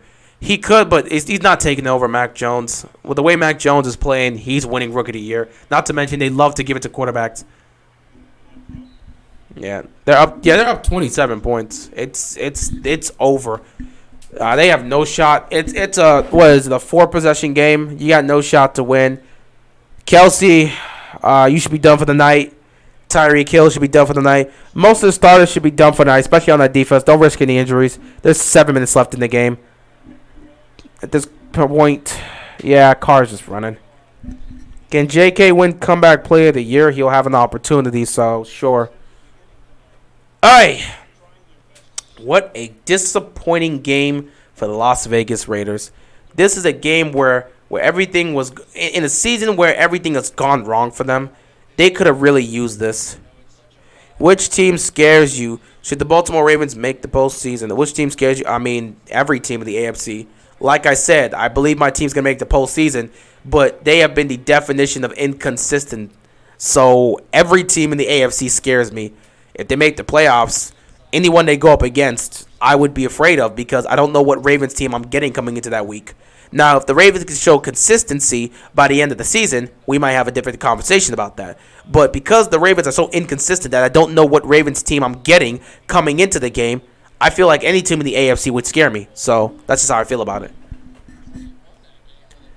What about Jamar Chase? Could he get Rookie of the Year? Oh, he'll get great consideration. But if Mac Jones continues to play the way he's playing and the Patriots make the playoffs, I don't see how he's going to get it. That award, they love to give all the big awards to the quarterbacks. So I just don't see, I mean, unless he goes off and just completely shatters a record for most receiving yards by a rookie all time. Like, he would have to pull something crazy and Mac Jones would have to slow down. But I just don't know. He might get, I don't know.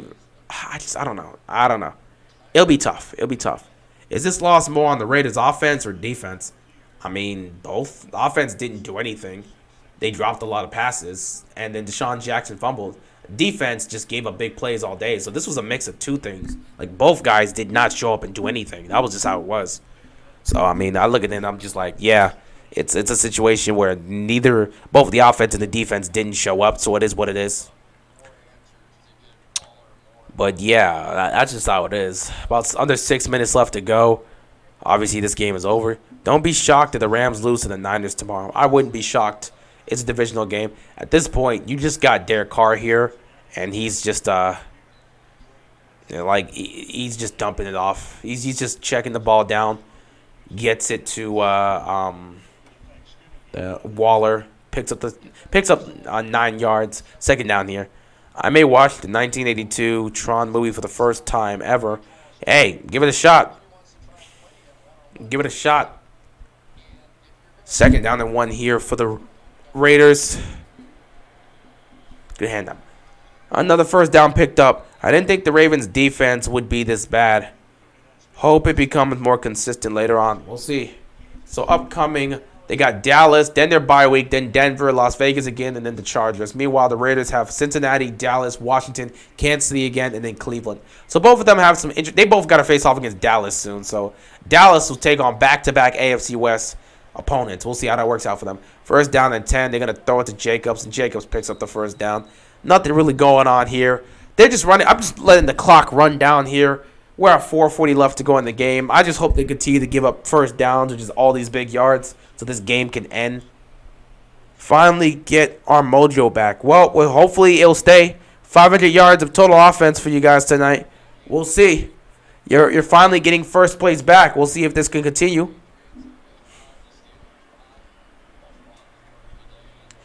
I'm going to come to the live stream when I get a chance. Hey, man, appreciate it. Appreciate it, Devin. 2nd down here. Just letting this clock run because we are all done for the night. We are all done for the night. We ready to go. Remember when Russell Westbrook was on Henry Danger? No, I don't remember when Russell Westbrook was on Henry Danger because I don't watch Henry Danger. I don't remember the last time I watched. The last time I watched Nickelodeon, Disney Channel, or, well, I mean, Cartoon Network's different, but like Disney Channel or Nickelodeon. Last time I remember watching that was 2014. Like, I don't watch Henry Danger. I never watched Henry Danger. That was not my era. Last thing I remember watching ever from Nickelodeon, maybe Victorious? I don't know. Yeah, that'd probably be it. Victorious, maybe the last thing. Like, I don't really watch TV nowadays. Like, anything I need to watch, I'm watching other things and coming up with other ideas. I don't watch TV like that, so no, I don't watch Henry Danger, unfortunately. That's just not my era. 1st and goal here, they're not going to do much. I mean, you can put up these empty stats if you want. I think Dallas will beat both the Chiefs and the Raiders. We'll see. We'll see. Dallas is getting themselves back in order, beat the crap out of the Falcons. We'll see. If the Titans get Henry back as the postseason starts, could they become your favorites? Again, I would have to see how Derrick Henry's looking. And again, I would have to see how Derrick Henry's looking. I'll have to see how the other teams in the AFC are looking. That's just it. That's just how it is for me. I'm not exactly sure. 2nd and goal here. Carr looking, firing. Oh, they got a touchdown. Hey, at least Waller got himself a touchdown. Yay, Raiders. Andre was that dude on Victorious. Everyone loved Andre. Andre was awesome. The Raiders can't have nice things. They get called for holding. So, okay, you know what? Fine. I'm actually happy they get called for holding because that'll just kill more time. So, good job, Parker. Way to screw your team over away from a touchdown. Keep it up. And let's continue to kill the clock. But, yeah, Andre was definitely that guy, man. He was awesome on Victorious. Loved him. Cool guy. But, yeah, that was the last time I remember watching anything from, that was the last time I watched anything from Nickelodeon. What was the last time I watched anything from Disney Channel? Sweet Life on Deck would probably be the last thing I remember, which was a long time ago, but I don't really watch TV like that. Darren Waller was shut out tonight. Oh, he was shut down. They shut him down. It was over. Yeah, 20 Life on Death. Wizards of Waverly Place. When the hell did that end? One of those two. Whichever ended last was the last one. I don't remember. That's a long time ago. I don't remember the last time I sat back and watched television. The only time I would watch something on television would be in Practical Jokers, but that's a different situation. Yeah, I'm not exactly sure because I don't even watch TV like that. 3rd down and goal here. He ain't got nothing.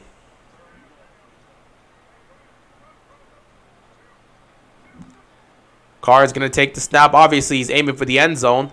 He's going to step up and get sacked. Chiefs got their mojo back. They're definitely looking like it. Last time I watched was 2018. It got too cringe to watch anymore. Yeah, I never watched Henry Danger, but again, I haven't watched Disney Channel or Nickelodeon in years. I stopped watching that a long time ago. Do you think the Chiefs defense will shut down the Cowboys offense like the Broncos did? Hell no. And I look at that Cowboys situation last week, and it just felt like Dak was not ready to play. And I feel like that was the main reason.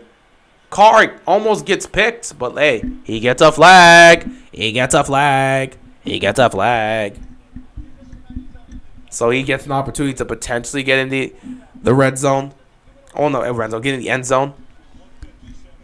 I only watch Disney TV for my Star Wars show. That's cool. Again, I don't watch TV that much anymore. The only time I'm watching TV is my sports. Simple as that. Like, the only time you will see me watching TV is, I will watch football, basketball, keep up any updates with some certain things, and then Impractical Jokers. After that, I'm not watching, like, television.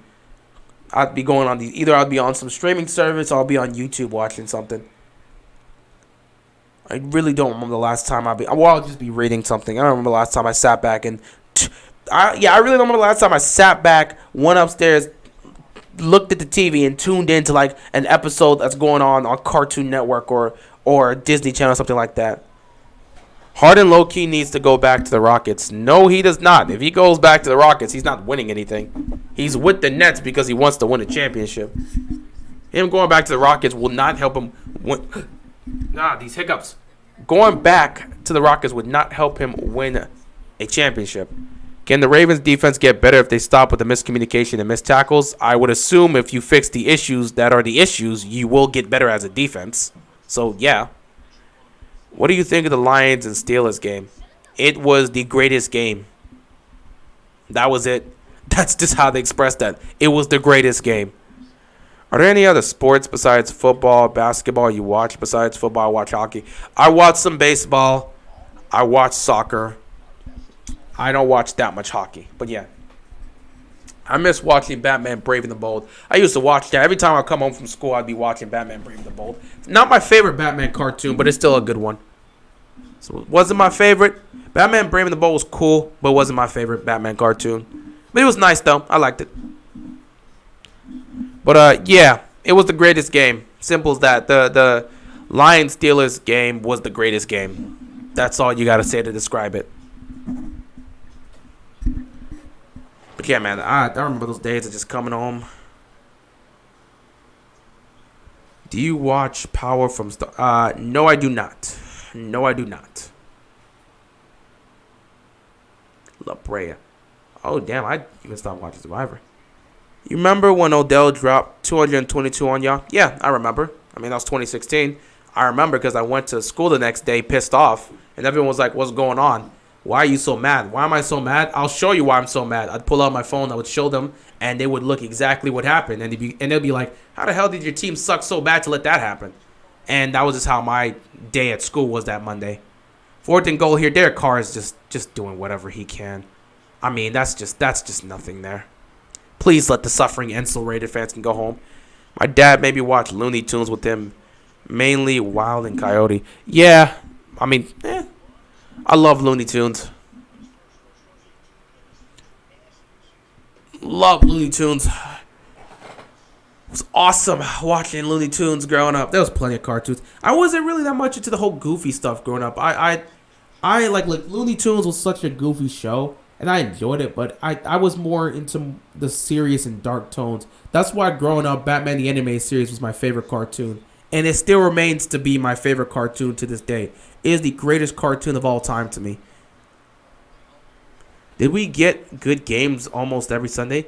I mean, we usually were getting good games, but oh my God, if you just let this man run for a touchdown, that'd be sad. Were you more upset with the 2019 loss or the 2020 for the Ravens? I guess the 2019 loss was worse. The 2020, I wasn't even mad. Like, you can go back and look at both my rants for that. Like, the 2019 loss, I was ranting. 2020, I was like, I'm not even surprised. This is what the Ravens are. They've become this in the postseason. Do you like Space Jam since you like Looney Tunes and basketball? Again, Space Jam was a fun kids movie. That's just how it's supposed to be. It's filled with reference because of the advertising, but it was just a fun kids movie. The original Space Jam was a fun kids movie, but people remember it for nostalgia. Space Jam 2 with LeBron is literally just nothing but advertisements, but it's also a kids movie, so it's okay. It's fine. I remember back in the day, I did not go to school yet. Didn't start. Me and my mom got McDonald's every day and went to the park and read books. Missed those days. That sounds nice. I like shows like Teen Titans, Ed, Edd and Eddy, and Grim Adventures, Duck Dodgers. Yeah, I love those, man. Teen Titans was awesome growing up. Ed, and Eddy taught me a lot about business. And Grim Adventures of Billy and Mandy was freaking dope. I also enjoyed The Kids Next Door. One of my favorite shows. One of my favorite shows. Kids Next Door still remains to be one of my favorite shows. You almost looked straight up furious at the 2019 loss, especially at Earl Thomas and the receivers. Oh yeah, I was pissed off. But this painful fourth quarter has finally come to an end. The Kansas City Chiefs take down the Las Vegas Raiders. They will move to 6-4 on the season, and they will finally, after several weeks, they are finally back in first place in the AFC West. They are hitting their stride in the right moment, and we'll see where this goes for Kansas City. As for the Raiders, things are getting tough. Kids Next, yeah, Candy was awesome. Kids Next Door was goated. I mean, Batman the Animated Series or Batman the New Adventures? I mean, well, see, here's the thing. Batman the Animated Series, it's okay. First of all, Batman Beyond is its own thing. I love Batman Beyond, but it's its own thing. It takes place in the future after the events of what happened in Batman the Animated Series. Now, with Batman the Animated Series and the New Batman Adventures, the first, the first 2 seasons was just Batman the Animated Series. It was either these 2 seasons, first 2 seasons or first 3 seasons, where it was just Batman the Animated Series. Actually, no, it was the first 3 seasons. The reason why I look at the whole season as a whole, the whole series as a whole, and just say Batman the Animated Series is because the first 3 seasons was Batman the Animated Series. That's when you had the classic designs of Batman and Robin and Joker and Catwoman and Ivy and all these characters had these classic look. Though Scarecrow looked like trash in Batman the Animated Series. Then for season 4, we call it season 4, but then after the events of season 3 ended, they kind of made a complete change in the art style and the direction, and they decided to brand that one the New Batman Adventures. The reason why is because at the end of season 3, we don't know what happens because they hint towards that, but at the end of season 3, Robin's gone. The original Robin, Dick Grayson, he's gone. So by season 4, all of a sudden, Batman's with the new Robin, who was it wasn't Jason Todd. It was damn it. No, it wasn't that Robin. Tim Drake. Yeah, it was Tim Drake. So he had a new Robin by then. It was Tim Drake.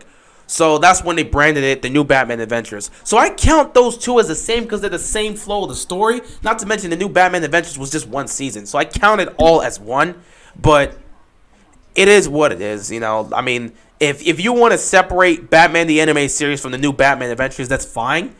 Because the art styles are different. But the New Batman Adventures was just 1 season. It was, quote-unquote, the season 4 of Batman the Animated Series. It was 1 season, so I still count that within Batman the Animated Series. Finally finished with Spider-Man and His Amazing Friends. Whenever you're ready, hit up Spider-Man the Animated Series. Why was 2019 rant 30 minutes long? Because I ranted for 30 minutes long. What do you want me to say? It was 30 minutes long because I spoke for 30 minutes. I didn't sit there and plan that. It was 30 minutes long because that's how long I talked. Mark Hamill is by far one of the best Jokers. No. Let me tell you something. Okay? Kevin Conroy and Mark Hamill are not the best Batman and Joker. They are the definitive Joker. Batman and Joker. Mark Hamill is the definitive Joker. Every other person that's voiced the Joker, they're just trying to reach that. The bar is Mark Hamill. He is the president. He is the Joker. Kevin Conroy is the Batman. Every other impersonation or accent they've done, they are just trying to come close. So you'll hear people say, oh, that's a good Batman impression. That's a good Joker impression. That's fine. Those are good and those are great. But Mark Hamill is the Joker. He doesn't do a great Joker. He is the Joker. Kevin Conroy doesn't do a great Batman. He is the Batman. That's just how it is. That is just how it is. Nobody can surpass them. There's no one above Mark Hamill and Kevin Conroy when they do Batman and Joker. So they're just the definitive guys. That's just how it is. They're just the definitive guys. That's how it's always been. Like, you can go through any series, you'll hear Batman's voice here and there, and it's like, that's a good Batman. That's a good Joker. But it's simple. Mark Hamill is the Joker. and Kevin Conroy is the Batman. That's just it. They are the definitive voice. Everyone else just tries to, try to match that one. But those two they just have that voice. That's why every time they can utilize Kevin Conroy in a Batman game, they do. That's why he's all around the Arkham series. They understand that he is the voice of Batman. He was ripping into almost every individual player and coach, which is why his 2019 rant was so long. I was going into everyone, man. I will try, but I have to see Eternals first. Yeah, look at that first. Are you going to watch the new Spider-Man movie? I'll definitely look at it because it definitely looks like it could be something interesting. But yeah, I ended up going on a rant about... Did you watch Justice League 2004? Yeah, I watched the original Justice League and I watched the Unlimited series. It was awesome. I'll probably still say the original Justice League is just a little bit better. But I watched both of them and I love them. Funny thing is, I'm not even a big Superman fan, but I love the dynamic that both Bruce and Clark have in the Justice League. Like, I love the original Justice League. Well, the first season, Clark didn't really feel like, because we know Superman had his own series, Superman the Animated Series. And if you watch that Superman, he is the Superman from Superman the Animated Series and Superman from season 1 of the original Justice League. Those are two different personalities, two different characters. He just didn't feel like himself. Season 2 and beyond, now that felt like that same Clark Kent we saw from Superman the Animated Series. What was the best episodes from the Spider-Man series you recommended? For Spider-Man the Animated Series, I'll definitely say 1. Anything involving him going up against Venom. That would definitely be it. Him versus the Sinister Six. Yeah, the Sinister Six. Him against the multiverse when he has to go. That's towards the end of the series. I would definitely say look towards when he is having a period where he has to definitely the whole symbiote thing. So the whole symbiote saga. So once he first gets the symbiote and he starts wearing and it starts to attach to his suit and he starts to change, you take that, anything between him and Venom, who in this series was Eddie Brock, and then him and Carnage, who was Cassidy. But yeah, anything with him versus another one of the Spiders, cool. Him against the Green Goblin was nice. So there are episodes like that where basically, if I'm gonna recommend some of the best episodes, him dealing with the symbiote would be some of the best episodes they had. Did you watch Samurai Jack? Yes, I watched Samurai Jack. Enjoyed the story, enjoyed it, and I was glad we got to see the conclusion 10 plus years later. Did you expect Gus to be a big impact when you guys first got him in 2018? I didn't know much about him, but he was out there, and I was like, well, he's out here, so let's see if he can produce. And he did. Peace out, George. Like in Spider-Man 3 let's not talk about we're not gonna talk about that Spider-Man 3. But yeah, kind of. But yeah, the anime series, you can pretty much watch from start to finish. It'll still be relatively interesting, but once the symbiote starts attacking, there's also moments where he has to go up against Doc Ock and stuff.